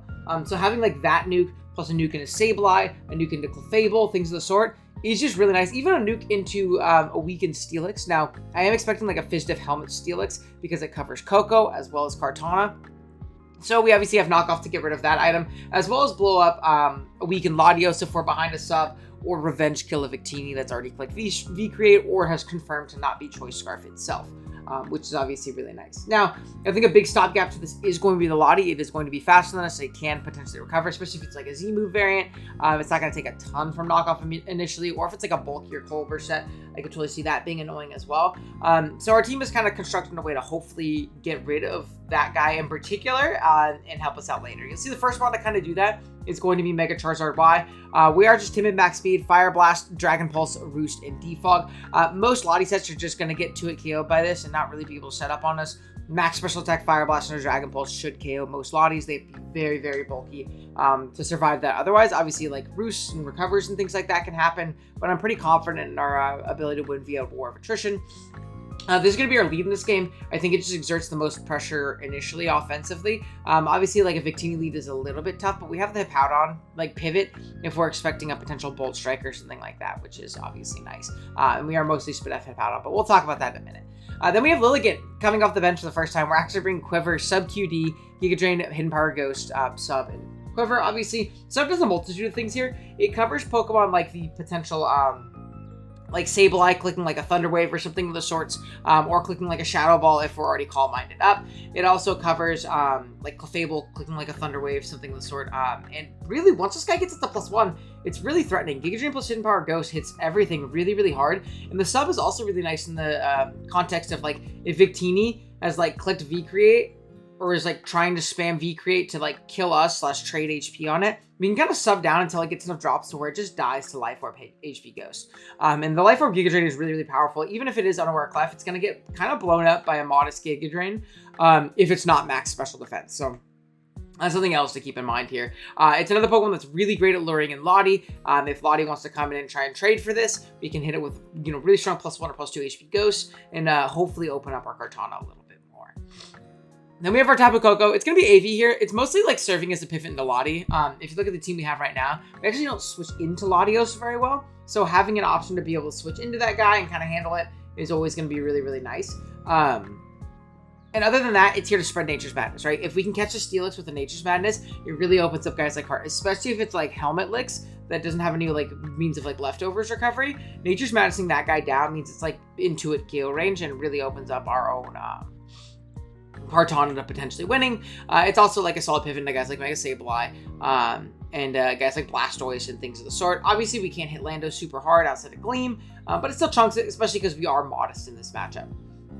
And you'll see our Hippowdon. There's another Pokemon that's kind of meant to keep in and lure Pokemon like Latios. If we're pretty specially defensive, they like to go into that Pokemon to handle our Hippowdon. We can Curse and then just Ice Fang through it, do a ton of damage. We can trade a ton of HP into Blastoise on this thing if we really want to as well, because of our Lumberry if we have it early. But really the Lum is for Pokemon like Sableye. Even after a Curse, we will, you know, outspeed a Mega Sableye unless it's running a lot of speed, and we'll be able to throw off an Earthquake, which will 2-hit KO it. And it can try and Wisp Bust or something like that and recover up, but then we'll eat our Lum and, you know, be able to 2-hit KO it from there and exert some pretty crazy offensive pressure where they have to pivot into Blastoise and take a +1 Earthquake, which is like 40%. Or they have to pivot into Latios, which we can trade HP on with an Ice Fang, which really opens up Yard and Kartana. So Hippo is a big progress forcer early in the game, hopefully, if we can position it correctly. And then you'll see Starmie, another Pokemon that really appreciates the removal of Lottie. And that's kind of like a big theme of this team, is our big guys in Starmie and Kartana really want that Latios gone. Because if you look at I's team, outside of that Latios, there is no water resist, right? Obviously, we have to be careful of our own sun, but Analytics Specs Modest Hydro Pump just kills something every time. Every single time if Lottie is gone. Now, Lottie can switch in, take a lot of damage, but then recover it off, so that's something to keep in mind. But is really strong here. Surf is a little bit more of a safe endgame option. I guess there's also a Blastoise too, but I'm not super worried about Blastoise in this matchup, to be honest with you. With like Coco, Double Grass, Sun, like I'm not super worried about it. But yeah, and then we have Dazzling Gleam, obviously, to kind of have a combo move that can, you know, 2-hit KO Latios and Sableye on the switch in. And then Ice Beam is nice for like Lando, Lottie kind of things and things like that. So yeah, that's gonna be the team versus I'm pretty happy with this build. It took a lot of work. I think this is what, version 5 of the team. Yeah, version 5 of the team. So we definitely grinded a ton this week, and I'm hoping it pays off. And I'll see you guys in the battle.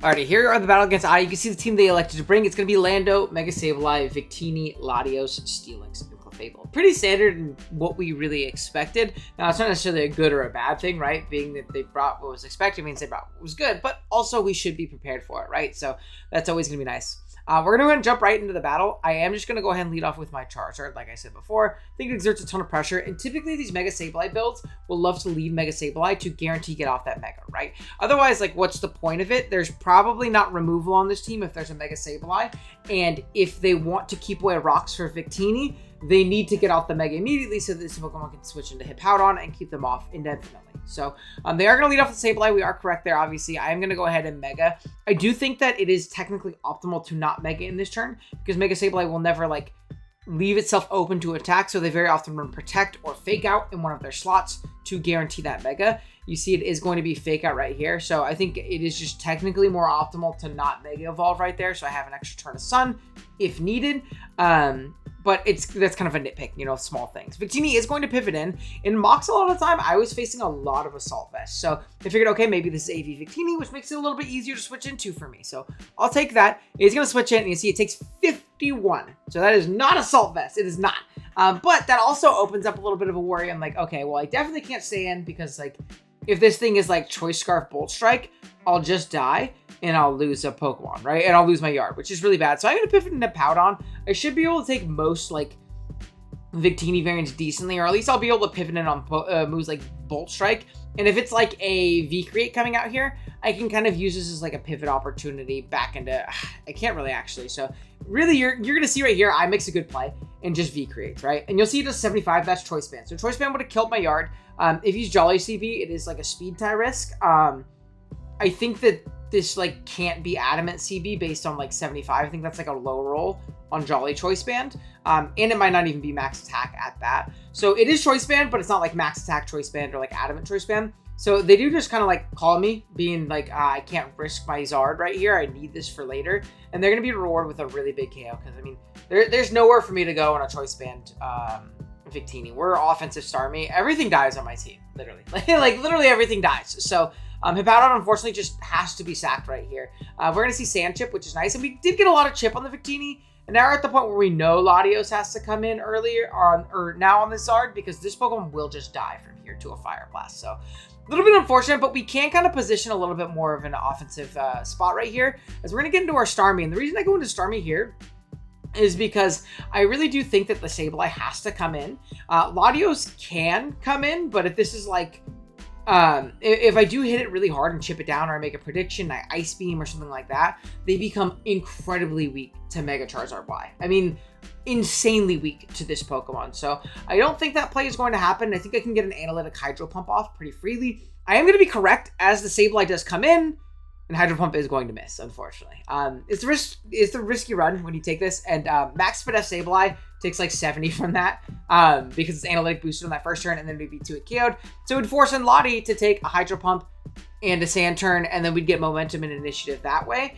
So pretty unfortunate turn. I think this kind of would have swung momentum back into my way a little bit. Instead, we do have to go Coco and just take a Toxic, which is pretty unfortunate. I'm going to go ahead and U-turn right here just because I don't want to, stay in on Coco with the Steelix. Though maybe I think Nature's Madison might have been a little bit nicer. Though I don't switch into this super well. I can go into Zard and I can always defog away its rocks. As long as it doesn't like Boom or Stone Edge, I'm probably fine. And even if they do, I think that's actually pretty good offensive positioning for me. So I think taking my chip on this to like kind of further my Kartana endgame would have been better because I am obviously predicting a switch out of the Mega Sableye. So maybe the prediction with a little bit more progress is better. Because Starmie can come in right here and it is still strong, but now that they know I'm like some kind of spec set, they're not going to go into the Sableye again. Latios does have to come in, and it does take 50 there, but that's analytic boosted. This can just recover up pretty comfortably. So we are going to see a Z move pop right here. It is Never Ending Nightmare. Makes a lot of sense into my Bronzong bring, right? It covers this and Starmie. You'll see I get crit. Also pretty unfortunate. I don't think like this game is going my way. Like, I don't want to make it sound like I'm getting like hacked out and I won this game otherwise. I think I is playing really well and I'm kind of really on the back foot right here. But turns like this and turns like missing the Hydro Pump are really, really detrimental for me trying to kind of fight my way back into this one. So pretty unfortunate there. What can you do? We do go into Zard right here. I have to find a way to trade into this. They do elect to just Dragon Pulse as I'm able to knock this out with my own Dragon Pulse, which is nice. Out comes Victini afterwards. It is going to be Jolly. So it wins the speed tie right there as well. Knocks me out again. If I win a speed tie right there, I also think it's a similar thing where like maybe we can claw back in this, because I still have my Zard to really just pick a KO every time it comes in. Now it's just gone. And I don't know if there's a play I could have made otherwise right there, you know? So I'm going to go to Kartana right here. See, this is an opportunity to either kill this Victini or knock off the Steelix's helmet, which is going to help me in winning with it a little bit later if I can position it. I'm going to make the pivot out into Starmie, as rocks are going to go up. A little bit unfortunate, but not the end of the world. As Victini's going to come out as I Hydro Pump one more time, knock it out. So that's obviously really great. That thing being gone is good for me.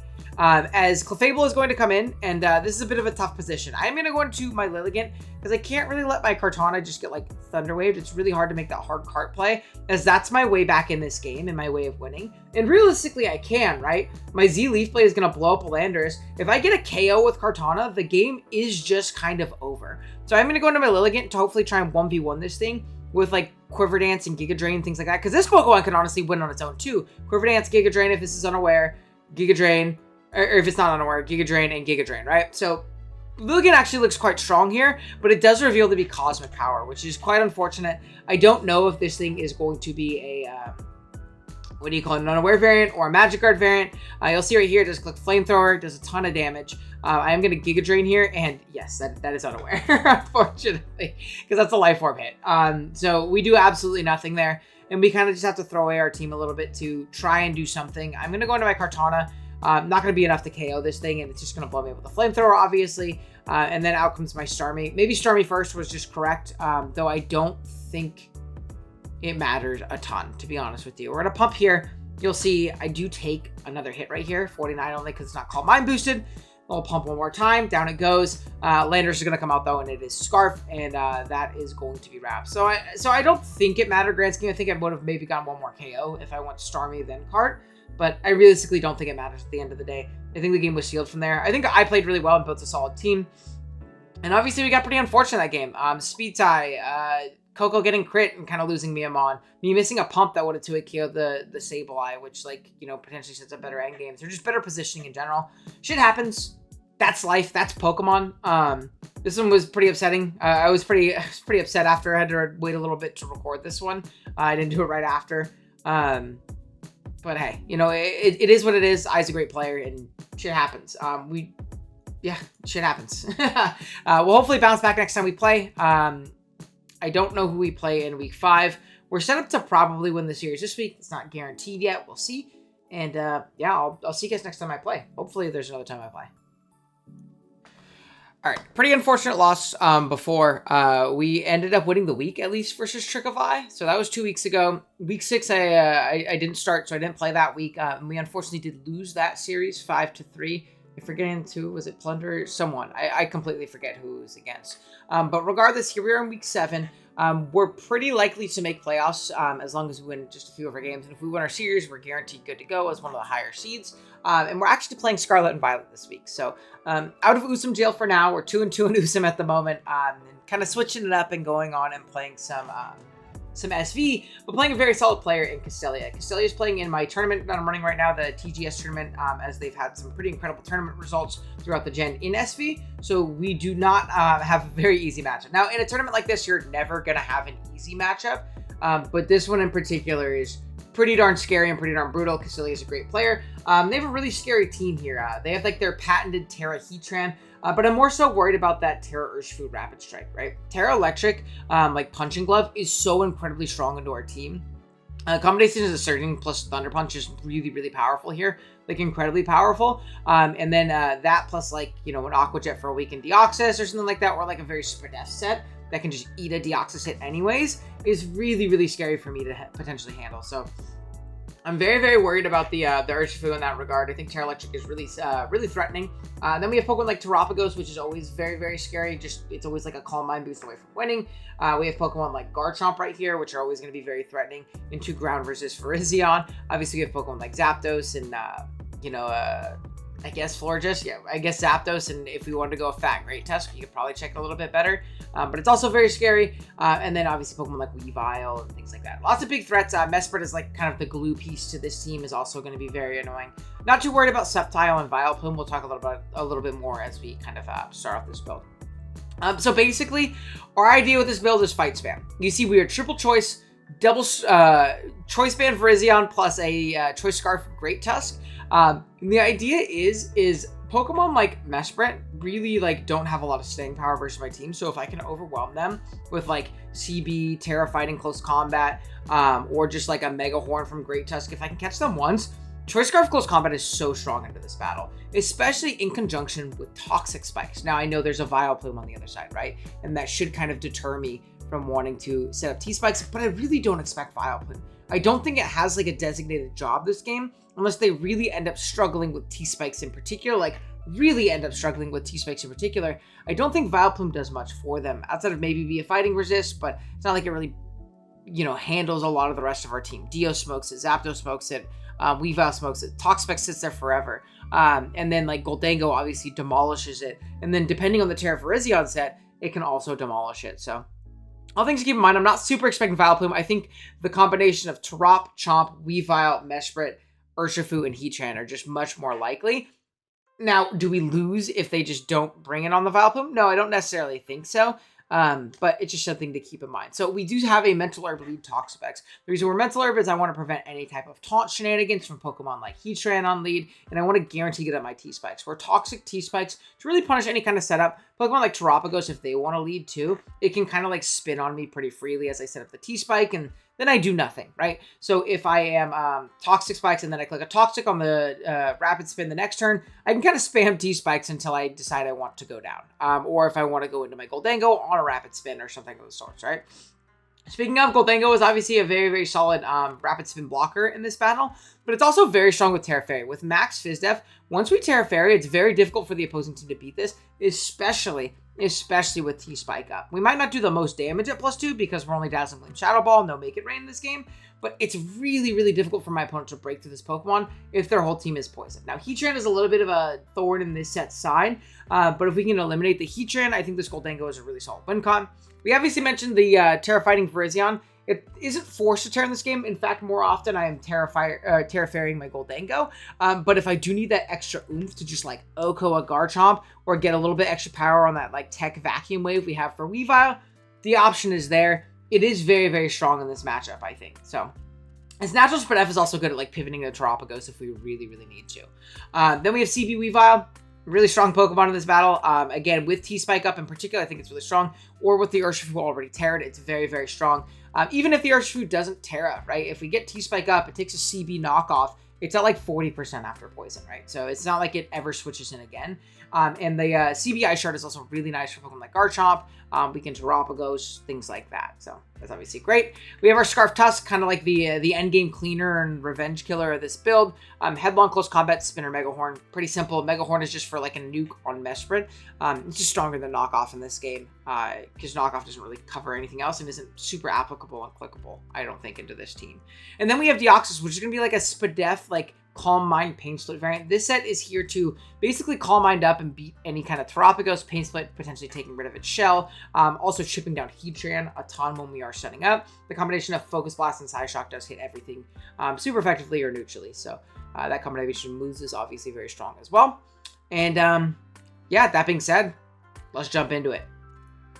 Alrighty, here we are with our game against Castelia. You can see the team they ended up bringing. It's going to be Terra Ghost and the Weavile, which that guy can't Terra, right? I don't know. I don't remember. I'm pretty sure it's just the Heatran and the thing. I don't know. Maybe this would throw me off. Terra Flying Heatran, Terra Electric on the Urshifu, which was very much so expected. And we have our Terra Fighting Virizion and our Terra Fairy Goldango here. So, like I said, we're going to start off with this battle. I'm just going to lead off with my Toxapex. I can live any one hit from really anything. It has to be Life Orb Garchomp to kill me from full. That's where we're Max Fizdef. Nothing else kills me, right? Nothing else kills me. I can kind of respond accordingly with a T-Spike or a Toxic. We do see Mesprit lead, and with no Vileplume, I am feeling very confident in getting up my T-Spike and really chipping down guys like Garchomp, guys like Urshifu, and non-boots Terapagos, but mostly the Urshifu and the Garchomp. I really like the T-Spike for those. Even Weavile is really nice to have, right? To put in a range of like random Tech Vacuum Wave and putting in range of like neutral Gleam from Goldango and things like that. So Mesprit is going to actually elect to Calm Mind immediately as I T-Spike. And thankfully Toxapex is really, really fat. So I can live any one hit from this thing and get off a Toxic right away, which is nice. As I do go ahead and click Psychic here, get off a Toxic into this Mesprit, and putting on a little bit of a timer at least. I'm going to pivot on to Weavile on a Psychic, hard Weavile as the kids say. A Shadow Ball does pop, then probably expecting like a mid-ground Goldango. So this shows me it's probably Psychic, Calm Mind, Shadow Ball, and Gleam. I think right here, my better play is probably just to pivot back through Toxapex and sack it. It's not needed for anything else. I don't actually need to keep that Pokemon for literally anything.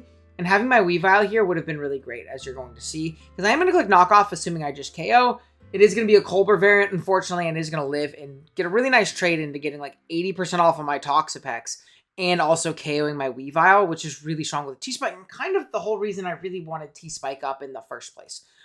So we are going to go ahead and see, we'll double down here, as Virizion comes into, potentially put on a lot of pressure. Nothing really kills it, besides like Weavile, and Weavile, it's kind of bold to stay in case I'm Scarf or something like that, and I have my Toxapex sack regardless, right? Outside of Weavile, everything else is just like not good into close combat. Heatran is going to come out here, and this is where I really kind of like, think I prepared poorly for this game, since I was so hyper fixated on Terra Electric Urshifu, that I really just disregarded the Heatran as a Terramon in the builder, and it Terras here, and I'm screwed. So we do 31 right here, that's a lot.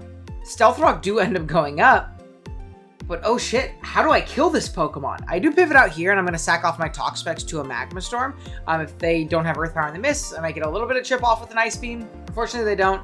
We go down. And now I have to go into my Deoxys, because if you look at my team, what beats this? My Goldango's going to lose 1v1. My Tusk can't kill from here. It's at 69%. I have to go into Deoxys, and this is where having the Weavile for this Terrifying Heatran in particular would have been huge. Because look at Triple Axle right now with a T-Spike up. It's not guardable, right? Now maybe I have to trade into, a potential Flame Body or something like that. But that's better than losing my Deoxys, because now I'm losing, 1, the fastest Pokemon in the matchup, and 2, my Terapagos answer. So I do have to go Deoxys here. If they miss a Magma Storm, I'm actually in a pretty darn good spot. As they do throw off a Calm Mind, I kind of have to. As Magma Storm pops, only does 27 because we're max FNF. And I'm going to take a lot of chip right here. I'm thinking maybe the play right here was to Calm Mind and then Pain Split the turn afterwards to end up a little bit healthier. But basically, we're going to kind of trade right here. I don't get the roll I want here from this second Psyshock, and we're gonna go down here. Only go down to bring the Heatran down to 2%. I have to go into Raid Test, and even beyond that, I'm risking a potential Flame Body, which is also really bad. So CC's gonna pop. It's gonna knock this guy out. Out comes the Garchomp, which is very threatening right here. I'm gonna pivot into Virizion just because it covers like a potential like Life Orb Draco, which I was seeing a lot of Life Orb mixed chomps in this games. It covers that, and I do just get a close combat KO, which is nice. But it actually ends up just getting a fortunate hit Scale Shot, showing that it is going to be a Life Orb variant. So the 4 hit's also a little unfortunate, but I don't think it matters, right? We would have just sacked it the next turn, so it is what it is. That doesn't matter, right? Or 5-hit Scale Shot, sorry. I'm going to go into my Goldango. I'm max Fizdef, but this is Life Orb, so it's going to do a ton, and I have to Terra, which means I'm now very open to getting smoked by Terapagos, which is really bad, you'll see. I am going to go ahead and try and recover up here, but it's an offensive Terap. It KOs my Goldango, and from here, not having my Deoxys is just really bad, because now I have nothing that can break this thing's shell and chip it down. Where my Tusk like potentially could have won in an endgame like this. Probably not, because we can't Oko Urshifu. We just lost way too many pieces early to the Heatran, really. So it was a good call from them. We're gonna lose very quickly here. In a very offensive and fast-paced game, and like the T-Spike approach just doesn't work in a fast-paced game like this. And yeah, we kind of get smoked here. This one was pretty unfortunate, because like the I won a couple weeks before, I like definitely played better than me, but it felt like I could have still won if some things went my way, right? This game, I just got outbuilt and outplayed. And this one was really frustrating. This one definitely like tilted me. And again, there was no luck. It was literally just me kind of getting smoked by Terra Heatran. So it was a good bring. I'll respect it more in the build next time, that's for damn sure. And nothing you could do. Week 7, we are clinched for playoffs at this point, which is obviously really nice. And hopefully we can get some more playtime in semifinals and hopefully finals if we do end up winning semifinals. So, yeah, it is what it is. Hopefully we'll be ready to go next time. All right, a little bit of a jump forward in time. We're in finals. So the playoffs are only 2 rounds. Only 4 teams make playoffs, so it's semifinals and finals. In semifinals, I did not play in either the regular series or in tiebreaks, so we went to tiebreaks. Series ended 4-4. Ended up going to tiebreaks versus, was it Thieves? I think it was Thieves. And we won 3-0 in tiebreaks, which was awesome. It was a really great week. We move on to finals here against, oh my gosh, Better Call Saul, I think is their team name, which is a really sick team name. They've had a really, really good season. I think they 8-0'd their semifinal opponents, so really, really strong team. We definitely have our work cut out for us. And us in particular, we really have our work cut out for us. We're back in Usum jail, which honestly, it's a breath of fresh air. I really like playing Usum. I've never played serious Usum before this season. So I'm very excited to be back, and I've been having a ton of fun doing it, to be honest with you. But unfortunately, not super juiced on my opponent. We kind of got thrown in the sack slot this week. And what I mean by that is, while I believe I'm a good player, we got thrown into one of the better players in the tour and in Draft League in general, in Theodore Monty right here. Really, really scary player, obviously. He is 6-2 overall this season, I believe. 3-1 in Swish and 3-1 in Usum. Theo is probably one of the more better known Draft League players there is, and in particular is known as like the stall guy. Typically, you don't see stall as a very consistent playstyle for a lot of people in draft, but Theo has kind of mastered it, and he is like the greatest stall player in Draft League history. Or I'd call it Draft League stall. It's definitely more of like a balance, right? It's just, you know, it's hard to play like complete hard stall in draft. You do need a little bit of a way to push progress and things like that. But Theo kind of is the master of that, and we got thrown into a really tough matchup this week, player-wise. Though I do think our Pokemon matchup is actually pretty darn good, and we get to run it back one last time, one last ride with Mega Charizard Y and Hippowdon and gang, right? So I'm pretty excited about this one. I put in a ton of work for this battle. This is version 6 of the team. We've had some crazy... I was getting screamed at to run Fire Spin Charizard Y for half the week. We put in a lot of work for this. The whole team, obviously. I got a ton of help from my captains and like Glop and LQP. Got a ton of mocks from everybody. And a shout out to Kaz as well, who's like not in this tournament at all. And I reached out to him before the week because, you know, this is a big matchup for me. And I was kind of excited. I was like, hey man, like, is there any way you could mock for mock and things like that? And he was like, I'm kind of busy this week. I was like, you're all good. And he's like, wait, is this for DWL finals? And I was like, yeah. He's like, I got you. Don't worry. And he locked in, gave me a couple great mocks. Got a ton of help from a ton of people, which was awesome. And yeah, this is kind of like the culmination of our growth in players this season. So I'm really excited for this one. I think the team is pretty awesome. And I'm excited to show the build off to you, regardless of how the battle ends up going here soon, because we play later. But you'll see right here, the matchup right above us, like I said, it's like a little bit more of a balance. I wouldn't say it's hard stall. You definitely have some progress forcers, but you have the Z-Torn, Z-Lottie, Nidoqueen, Scizor, Clefable, Mega Sableye, Suicune, and Electabuzz. I think Electabuzz can't come. Like, I guess it technically could, if you really wanted to, but you'd be missing out on a very key piece otherwise. My real expectation is top 6. I really do think top 6 comes, and then I think that Suicune can flex into a Scizor slot if you go a very, like, defensive Torn. Also, big shouts to L5. I mentioned my other two captains. I was going to segue into L5, and I forgot. The night before we're playing, so, like, last night for me, a while ago, for when you guys are watching this, we sat down, we had a dinner date, as he calls it. I made my dinner, and we sat down, and we watched all of Theo's replays from the season, and especially dissected his Usum games. And L5's team with Theo before in the past, things like that. And we basically like kind of like dissected like as much as we could. Obviously we can't like get into his mind, you know, kind of thing. But like as much as we could, the types of plays Theo is going to make, the risks he's going to take, the risks he's not going to take, and when I can be a little bit aggressive. And it made me feel a lot more confident about this matchup and the team that we're bringing. We also like changed a few things later on in the set. So yeah, you'll see the matchup right here above you. In particular, the Pokemon of note is the Mega Charizard Y. Mega Charizard Y, no matter what set we brought, was going to be really strong here. Earlier in the week, we started off with like Overheat Dragon Pulse and like Flamethrower Dragon Pulse and things like that. Then we tried Swords Dance for most of the week. We were Swords Dance with Flare Blitz, Crunch, Thunder Punch, and SD. And then for some of the week, we even tried Fire Spin. Shouts to Glop. But we ended up settling on this Dragon Dance set. As we saw, this Pokemon was so powerful in this game. The only thing that was stopping it from winning in a lot of endgames was it killing itself to recoil. We do have Healing Wish later on the team, but that's a one-time answer. We can do that once. Roost is actually really great here with how bulky we can be, because it allows us to like roost in the face of a lot of big threats, especially once we get to +1 speed and we can scout for potential like random rock coverage, like Smackdown Tornadoes is something I very much so expect. Even like Hidden Power Rock, Latios, and Suicune is something else we can like, roost off and lose our flying typing and take no damage because we're 192 HP. Really, really bulky. But the combination of Flare Blitz and Crunch is lethal in this battle. +1, Flare Blitz OHKOs everything, minus Latios and Suicune. Suicune takes 50 if it's not defensive. Latios gets 2-hit KO'd. And +1 Crunch is for Latios in particular, as Crunch does like 80% at +1, like upwards of 80%. Which is really, really nice. Outside of that, Flare Blitz, right? And if we can eliminate Pokemon like Torn and Latios, we get to a point in an endgame where we never actually need to DD again. We can just come in and click Flare Blitz and kill something. Max HP Torn dies very often, most of the time to a Flare Blitz. Pokemon like Clefable and Mega Sableye and obviously Scizor and even the Nidoqueen, which is going to be very bulky in this game, don't switch in and take Flare Blitz. So we can kind of position this as much as possible and click Flare Blitz. The whole idea and concept of this team is to either eliminate Latios and Torn or slow them down so I get faster than them to just enable Yard to come in and Flare Blitz, Flare Blitz, Flare Blitz, Flare Blitz, right? That's kind of the whole idea.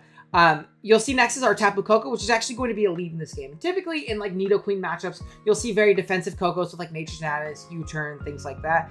We went the other way. If you look at the team outside of Electabuzz, there is no flying resist on, right? So that kind of like gave us the idea of like Brave Bird. Is it going to be like Choice Band Brave Bird to really punish the Nidoqueen? Is it going to be Z Brave Bird like we have? We even like toyed around with like mirror move ideas to get a +2 attack and things like that. We end up settling on this set, and this is going to be my lead. Like I mentioned in the I game, very often these Mega Sableye teams would like to lead Mega Sableye to fake out and guarantee get their Mega off, or protect and guarantee get their Mega off. What Brave Bird or what Lead Koko does is after that said fake out or protect, we can click a very free Nature's Madness, right? Theo's going to play very safe with this this like bouncy, soul-oriented team because it needs all of its pieces to function. That then forces in Nidoqueen, and unless it is max physically defensive Nidoqueen, at 50% we will blow it up with a Z Brave Bird. So they will either be max to his death, live, get like their Aya Papa Pinch Berry back up, get back up to full and get up rocks, but we pop that berry and keep them at 60%, or we just kill them if they don't expect a max attack Brave Bird. Worst case, they have to pivot out because it is max attack Brave Bird, like Z Brave Bird, and he wants to cover for that. And we'll force in something like Tornadus to take a ton of damage, or really anything in the back, right? Not Tornadus, probably more likely like a Clefable potentially, things like that. But yeah, regardless, this is a big progress forcer earlier in the game and allows us to, put ourselves in a good spot. Then we have a Lilligant. Lilligant is Modest Metal Plate here with Energy Ball. Now, despite that, it is a little bit more of a support piece. Modest Metal Plate is what gives me like the breakpoints to 2-hit KO, like Mega Sableye, Clefable, things like that, and do a ton of damage to those, even like Pokemon like Nidoqueen and Suicune.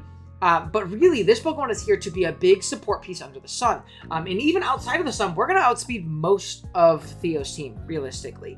We have Energy Ball, Encore, Stun Spore, and Healing Wish.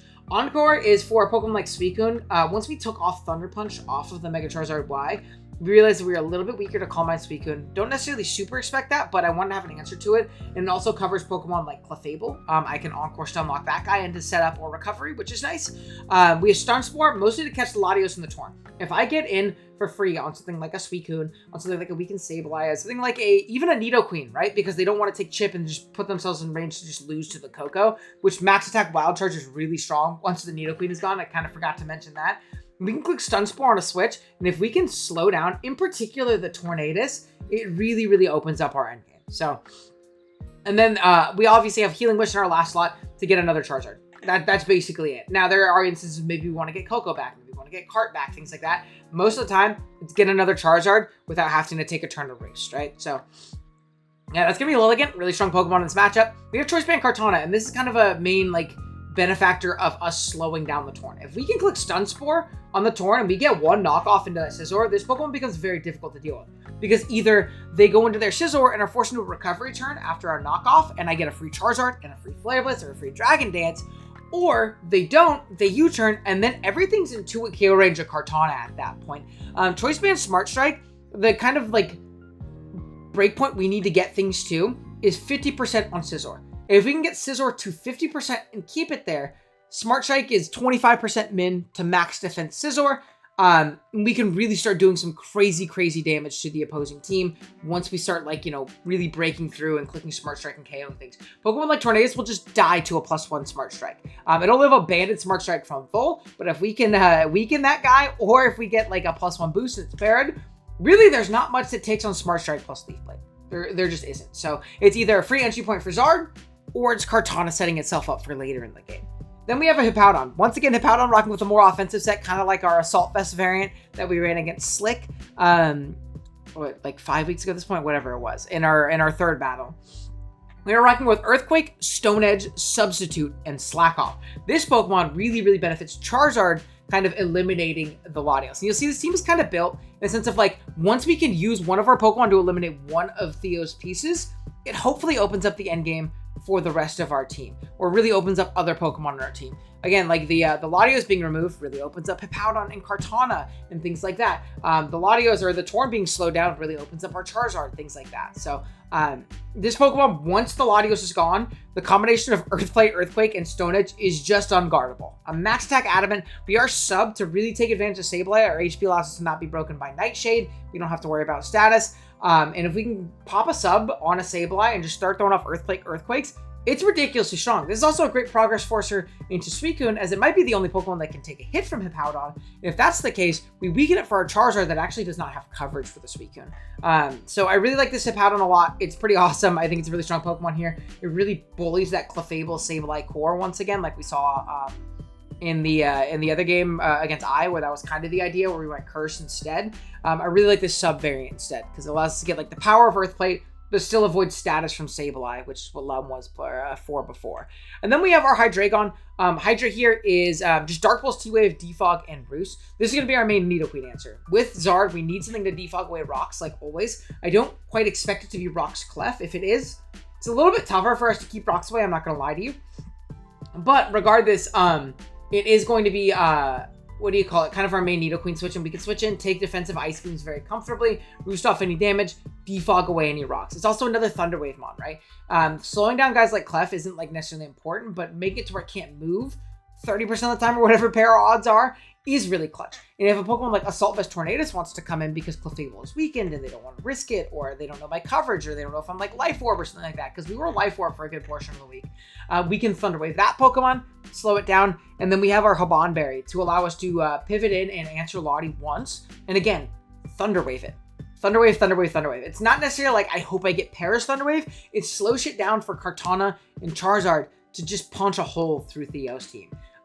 I love this team. This is like one of the teams I'm more proud of that I've built like ever. A big shout out to everybody who helped me. Obviously, this isn't just me. I got a ridiculous amount of help on this team. And I mean, we might have taken 30, 40 mocks for this. Like, we're really prepared for this. I'm very nervous right now. I don't know if you can tell by me like talking all fast and shit, but I'm really hoping it goes well. I'll see you guys soon. Alrighty, here we are. Finals here against Theo. You'll see the 6 that he brings. It is a variant of the top 7, so we didn't have to worry about Electabuzz, as I said. But I am very surprised. We see Suicune show up, but not only do we see Suicune show up, it doesn't come in the place of Scizor. It comes in the place of Clefable, which is honestly great for me. Clefable was a Pokemon I really struggled with switching into consistently throughout mocks because of the set variability it could bring.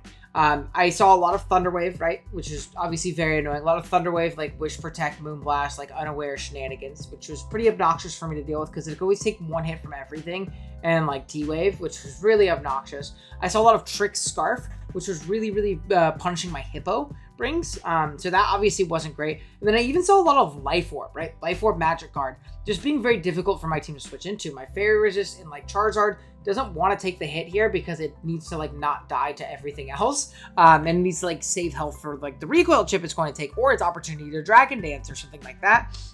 I even saw like Life Orb Thunderbolt though do like a lot and kill one of my Zards in a mock, so that was a little bit unfortunate. And then obviously like a Flamethrower blow up Kartana, or you could just be Moonblast. Life Orb Moonblast is like 50, 60. I don't know the calc off the top of my head, but it does a lot to where you don't even actually need coverage for it because you're going to switch out on it anyways and probably chip it down with Helmet. So not seeing Clef is really nice. Not only for that, but also my Hydreigon exerts a ton of pressure now. Thunder Wave is going to be super free on it unless they, go hard Sableye early against it, which is a little bit risky because, Hydreigon will beat a lot of Sableye variants outside of Toxic sets. And obviously, like, the Nidoqueen ground type can switch in on T-Wave, but we're here to check Nidoqueen, right? So it makes it a lot more likely that Torn is going to be the initial pivot into Hydreigon, which opens up a Thunder Wave opportunity for me, which I think is absolutely incredible for me. Other than that, everything else makes a good amount of sense. Like I said, we're going to jump right into it. I'm going to go ahead and lead off with my Tapu Koko here, as Tornadus is going to be the lead of choice. It isn't a Sableye lead, which did throw me off a little bit, but it's still not a lead that I'm super worried about. I can go ahead and just click Nature's Madness. There's no reason for him to risk just dying to a Thunderbolt, like a Z Thunderbolt, or like a Wild Charge if we are physical, whatever it may be. He's not just going to risk his Torn turn 1 for no reason, for like very little momentum. Plus, we could roost off any damage it wants to go for. We're going to go ahead and see Nidoqueen come in right here, as I do hit it with a Nature's Madness. It being at 50% is really important. Something we noticed, or that I was noted to me when I was building with L5, is if it goes down to exactly 50 instead of 51, that means it's an even 8, or it's an HP number that'll allow it, if I was Z Nature's Madness 75, to do like 75 to it, would put it at 25% instead of 26, and allow him to get back his Pinch Berry, the Aguav, or Iapapa, or whichever one it ends up being. So this does pretty much reveal its item as a Pinch Berry, as a Super Berry in Gen 7. Though I am going to kind of stick to my plan right here. I'm just going to click Z-Fly. I'll live anyone hit this thing wants to go for, especially if it's Poison Point, like a lot of them end up running. If it's max defense, I expect it to try and get up Stealth Rock right here, or Toxic something. And if it's not max defense, it will just die, and I'll never have to worry about getting up rocks again, ever. And my Koko becomes Thanos. So we're going to see the Tornadus pivot in right here, showing that, to me, he may not be max physically defensive. Because if he's max physically defensive, he'll live that Pinch Berry, come back up. But being that he's switched out means he's accounting for worst case scenario, as you often do with these types of, games and these types of Pokemon and things like that. And he pivots into Torn to scout for said Z move, which is a good play. And I'm going to be a little bit aggressive here. And I'm going to go hard Zard, knowing that the Nidoqueen can come back in, take a Brave Bird or a Nature's Madness and get its berry back up. Getting in Zard right here allows me to position a really early free Dragon Dance. This Nidoqueen can be Stone Edge, but if it's Stone Edge and it risks that and it dies, my Koko becomes just Thanos. It becomes unbelievably strong. And he doesn't know that I'm a setup variant. I could just be Flamethrower. I could just be Overheat, which would blow this Pokemon up, right? So in my mind, I don't think Theo can ever risk staying in with this Nidoqueen, even if he has the tech coverage option for it. He may be able to later, but right now, he does not have the luxury to be able to do so. We are correct, as we do see Latios come in, and because we're ridiculously bulky, I don't even die to like Z Draco Meteor. We're gonna go ahead and just stay in, DD up, click Crunch for 87, showing this is not as bulky as I thought it'd be, and Psychic is gonna come out and only do 37. So this Zard is looking really, really potent and scary right now. Latios can't switch here. I'm gonna click Flare Blitz, as it'll 2-hit KO any non-max defense Suicune in the sun. It'll just 2-hit KO it, right? And it blows up every other Pokemon on this team. So we are going to see the Latios pivot out, or stay in, and die to Flare Blitz. This is great. We've opened up Kartana just that little bit more, right? Now it's just a matter of getting Tornadus weakened, or eliminated or stun sport. It is weakened. Eliminated or stun sport is kind of what we mean there. Suicune's going to come out right here, and in mocks, in particular versus Kaz, I played a Hidden Power Rock Suicune, which would beat me right here pretty comfortably. I can roost off the damage, but I'm going to run out of Sun too quick to really be able to threaten this thing, and once I run out of Sun, its Water moves will start doing a lot of damage, regardless if the roost or not. So I'm going to take this as an opportunity to get into my Lilligant. This thing can't Ice Beam right here, and this might be my opportunity to get out the Sun Spore. We do see Hidden Power Rock, so this does kind of give me that single suspicion that this might be an Assault Vest set, like the one I played in the mock against Kaz, with like Surf/Scald, Ice Beam, Hidden Power Rock, and then Mirror Coat, just to blow up a Charizard if it were to click Solar Beam into it. As I do get into my Lilligant, and here I'm going to throw off a Stun Spore prediction right here. I don't think the Suicune's going to want to stay in and take damage, or just get like Quiver Danced on, or whatever it may be. I think the Tornadus is just a free and safe switch in. So I am going to go ahead and click that. In worst case, I catch the Suicune with a Para. Thankfully, we catch the Tornadus here, and now we're in business. My Charizard Y is faster than everything. My Kartana is faster than everything. My Tapu Koko is faster than everything, guaranteed now too. I mean, it was before, but now it definitely is. We are going to see a really nice Para right here on the Tornadus that was likely clicking U-turn. As I go into my Tapu Koko, I am going to be a little bit safer here and just click the Nature's Madness, because I want to pop this bear in the Suicune, or on the Nidoqueen. If it doesn't pop, if it does pop, it's completely fine. I give it the free turn, but now it's at 75, and whatever damage I do to it is going to be permanent. So my Brave Birds eventually are going to be able to take this thing out, and we really open up the rest of our team. Hydreigon is going to be my switching of choice right here because it covers a Stealth Rock going up, right? I can defog them away immediately, but it also covers, what do you call it? Like a potential Toxic. I don't want my yard to get Toxic right now. Or like an aggressive like Sludge Wave or like an aggressive like Stone Edge or whatever it is, right? I know my Hydreigon can handle it. So I do click defog right here immediately. Gonna pivot back out into Coco, try and bait for another para, because if I can and I can click Brave Bird into the Nidoqueen coming in, I'm gonna be in a really, really comfortable spot. We are gonna see a Toxic pop right here from the Nidoqueen as I get into my Hydreigon. Gonna go ahead and just click a Dark Pulse right here. They try and kind of like force a little bit of progress with the Toxic plus like rocks going up now. I'm gonna have to like roost on certain turns, things like that. So very good play. Tornadus comes out and reveals to be Super Assault Vest as I get out into my Coco once again.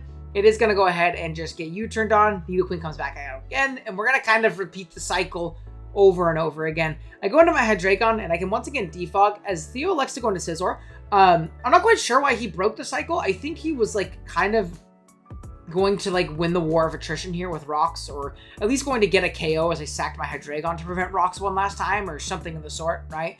But going into Scizor here maybe makes sense if you're worried about your Torn getting parried. You know, you don't want to play with fire there, or you want to kind of like exert a little bit of offensive pressure with like a U-turn. Theo's been known to run a lot of Scarf U-turn Scizor. They're just Scarf Scizor in general, and I don't want to sack myself to just, you know, dying to a U-turn afterwards. Plus, I can't even kill this because I don't have Flamethrower. He doesn't know that, but I don't have Flamethrower. So I'm going to pivot out right here into my Mega Charizard Y. Covers obviously like a U-turn, not going to take a ton of damage as they're going to be able to switch out into Suicune. And right here, I'm going to take this as an opportunity to roost up. In my mind, this is Assault Vest, right? And I don't take that much damage from Hidden Power Rock once I roost. I take like 25, 30%. I can kind of scout and see what it wants to go for. I can punish an aggressive Ice Beam, and I can kind of reset tempo and kind of slow things down a little bit. But the Suicune reveals Scarf. And thank goodness he didn't click Hidden Power Rock. I'm not gonna lie to you. I know sometimes people post-com, they're like, I predicted this. I didn't think of Scarf. I really didn't.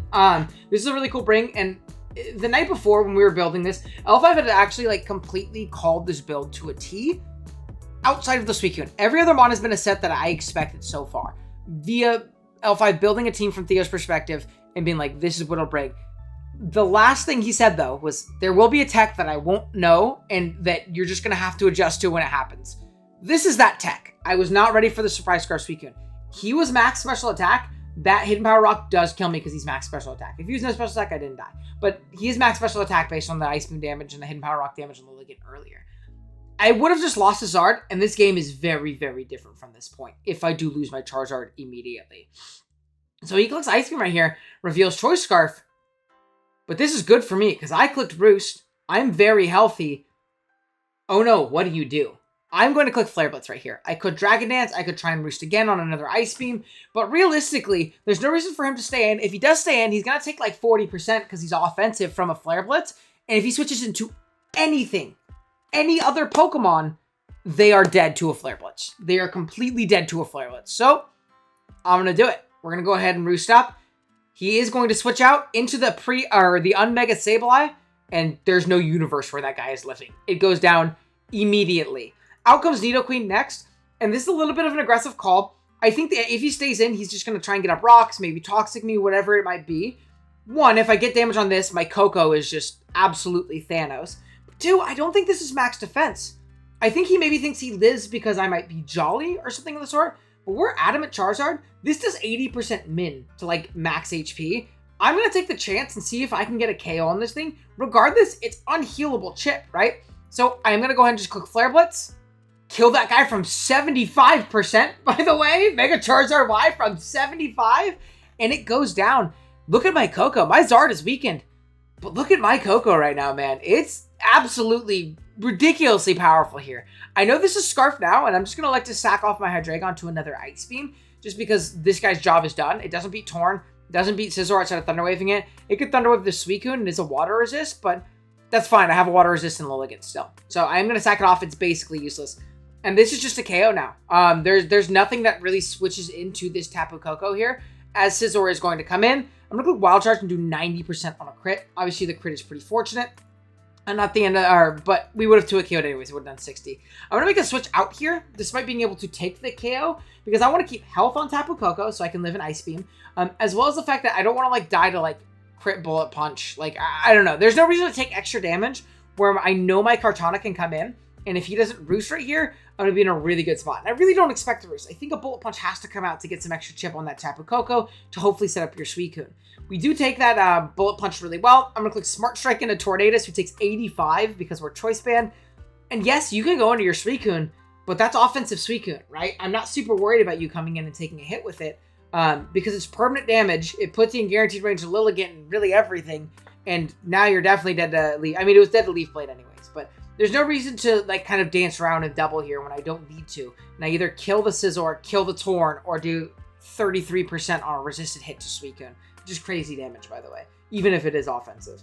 I'm just going to sack off Hippowdon. It doesn't have a job here. It can beat Torn, and it can beat Scizor, but I don't necessarily think I need it. It does lose to Suicune. I'm going to sack it off here, get a little bit more Sand Chip, which is obviously nice.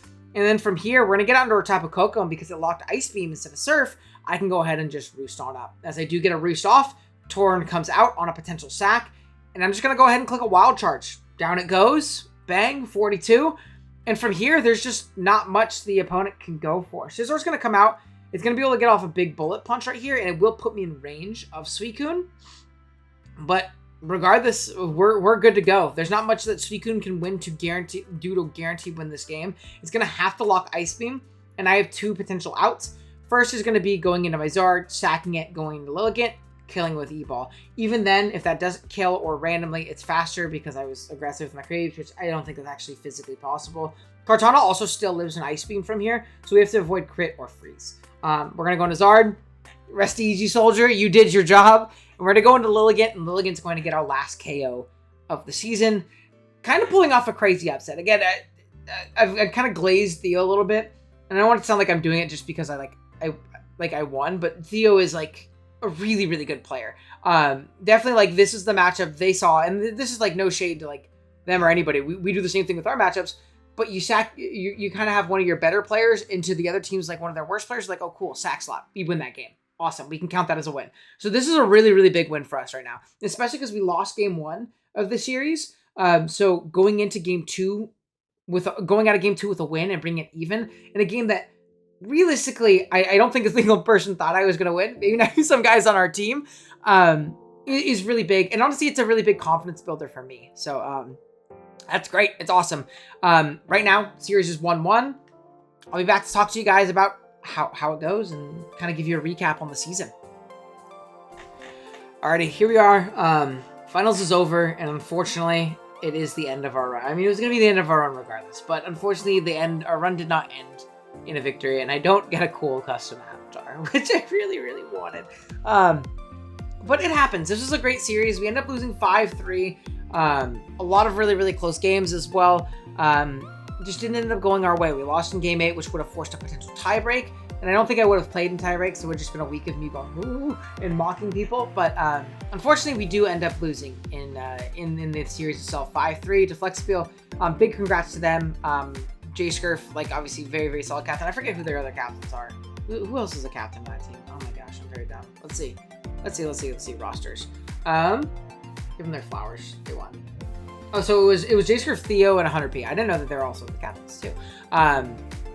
So really solid series from them. Obviously, they end up winning. They get their custom avatar, and it was a lot of fun. It's really sad that we unfortunately couldn't like bring it home in the last series, but this was honestly so much fun. I've had 2 team tour experiences that are like really, really stand out to me. The first one was Clash of Kings when me and Kaz captained like 3 years ago. We ended up winning. That was awesome. It was a little bit less intense and like high skill ceiling as this, I think, but it was really cool. This is one of my favorite experiences ever. This team was awesome. It was so much fun. I mean, like, the activity in the server was off the chain. Everybody was super supportive. Everybody was a lot of fun. We hung out a ton in like VCs pretty much every night. Outside of just building for our games, even just like me and L5 playing Overwatch or me, L5 and Glot playing Overwatch or, messing around and things like that. So this team was a ton of fun. I had a blast. Big shouts to my casters for giving me a shot. Obviously, you see us down there at the min bid, right? And part of that is like L5 kind of going out on a leg for me and helping me out. Not that I think Glop or anything think I'm ass, but I think the L5 vouch definitely really helped. He's someone I've been working with for a ton over the last like couple of years to try and get better. And I think like performance-wise, this is a bit of a mixed bag for me. I'm not super happy with my performance. Only going 3-3, 300 isn't the greatest thing in the world. It's not awful, right? I didn't like underperform. And I think I probably overperformed by some people's metrics, but I do think I am better than that. I do think that I can like perform well at a high level. You'll see where we at. Oh my gosh. Can't even find myself. Let's see. Ugio Bina. Come on. Let's see. There we go. We ended up finishing 36th in the tour, technically, like record-wise. Not awful. We ended up finishing positive in a tier that I've never played, though, so that's a good thing. I am still very frustrated with myself for a couple of my losses.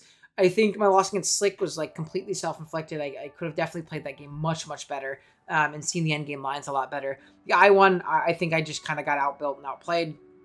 Though we did get pretty unlucky. The Caselli one, I just got smoked in SV. I was just a tough one, you know. But the Theo win is kind of like the big one for me. It might be recency bias because I'm like obviously it just recently happened, but I think that was a really big win for me. Obviously it was big for the series and things like that. It was a big upset, but I think for my confidence, right? And not that I think like I beat Theo. I'm the GOAT. No, I still have a long way to go, but the fact that I can beat a player at that level and at that caliber is a big confidence builder for me, and hopefully enough of a calling card and a selling card for me to get drafted in tours like this going forward. I've had a lot of trouble, you know, breaking into this scene. And I think part of it is because of the YouTube thing. And part of it was because back like early in my draft league career, I was kind of known. I still do it sometimes. There's the guy who fucking loses it when he gets unlucky or loses it when he loses and things like that. Kind of just build up a negative rep between like that and like the YouTube shit. I think also kind of like has people like, what's this dude LARPing in our tournament, trying to LARP in our tournament for, you know? So, I think like my performance here shows that I'm actually here to like try and get better and like, you know, be a part of this kind of scene, you know. I'm very happy with that. I hope that in DPL in a month or like a month or two, whenever that starts, it gives me enough of a chance to potentially get my shot at, you know, the real big leagues in DPL. I got picked up at mids a couple seasons ago and didn't perform well in my 2 games that I got a chance in. I'm hoping we're ready now. Maybe we're playing a new tier in USM. Maybe we'll play Champions too, because I know Champions will be a part of that that format. Maybe we'll play some more USM, which I had a lot of fun playing USM. I really do enjoy like the grind of these tours and like really trying to get better. Not that like I go into Wi-Fi and I like win every game and I'm the GOAT, but the level of intensity and like the mental strength that kind of takes to play in these tours is something else, and it is really it reminds me of like playing sports back in the day, like playing baseball, which I did until I started playing competitive Pokemon. Right, I didn't start playing competitive Pokemon until I stopped trying to play collegiate baseball. End of the season, I guess like ramble done. My performance mixed bag. I wish I would have done a little bit better, but I think I did exceed a lot of people's expectations, and I hope we can continue to build off of this, and only get better going forward in other tournaments and just as a player in general. Obviously, we're still going to do a ton of Wi-Fi stuff. We're still kind of a content Andy, but I really do enjoy grinding these tours and hopefully get another shot next time. I hope you guys did enjoy this. Obviously, usually we don't upload movies where I go 500, but I think like the level of competition kind of like justifies it, and I hope that you guys enjoyed it regardless and kind of enjoyed a little bit more of an in-depth look at it. If you did, I have another video like this, my DFL run, which is another team tournament. It's kind of like the minor leagues of these types of tournaments. It was like if you didn't get drafted in DCL, you could try out for DFL, and I had a really good season there. We lost in semifinals in that one, but I performed really well there. There's a lot of Scarlet and Violet too, so if you want to see me play a little bit more SV and you're not big on the old gen stuff, go ahead and check that out. And stick around for Champions, more team tours, and more Wi-Fi draft to come if you like that more. So hope you guys enjoyed. See you guys next time. Later.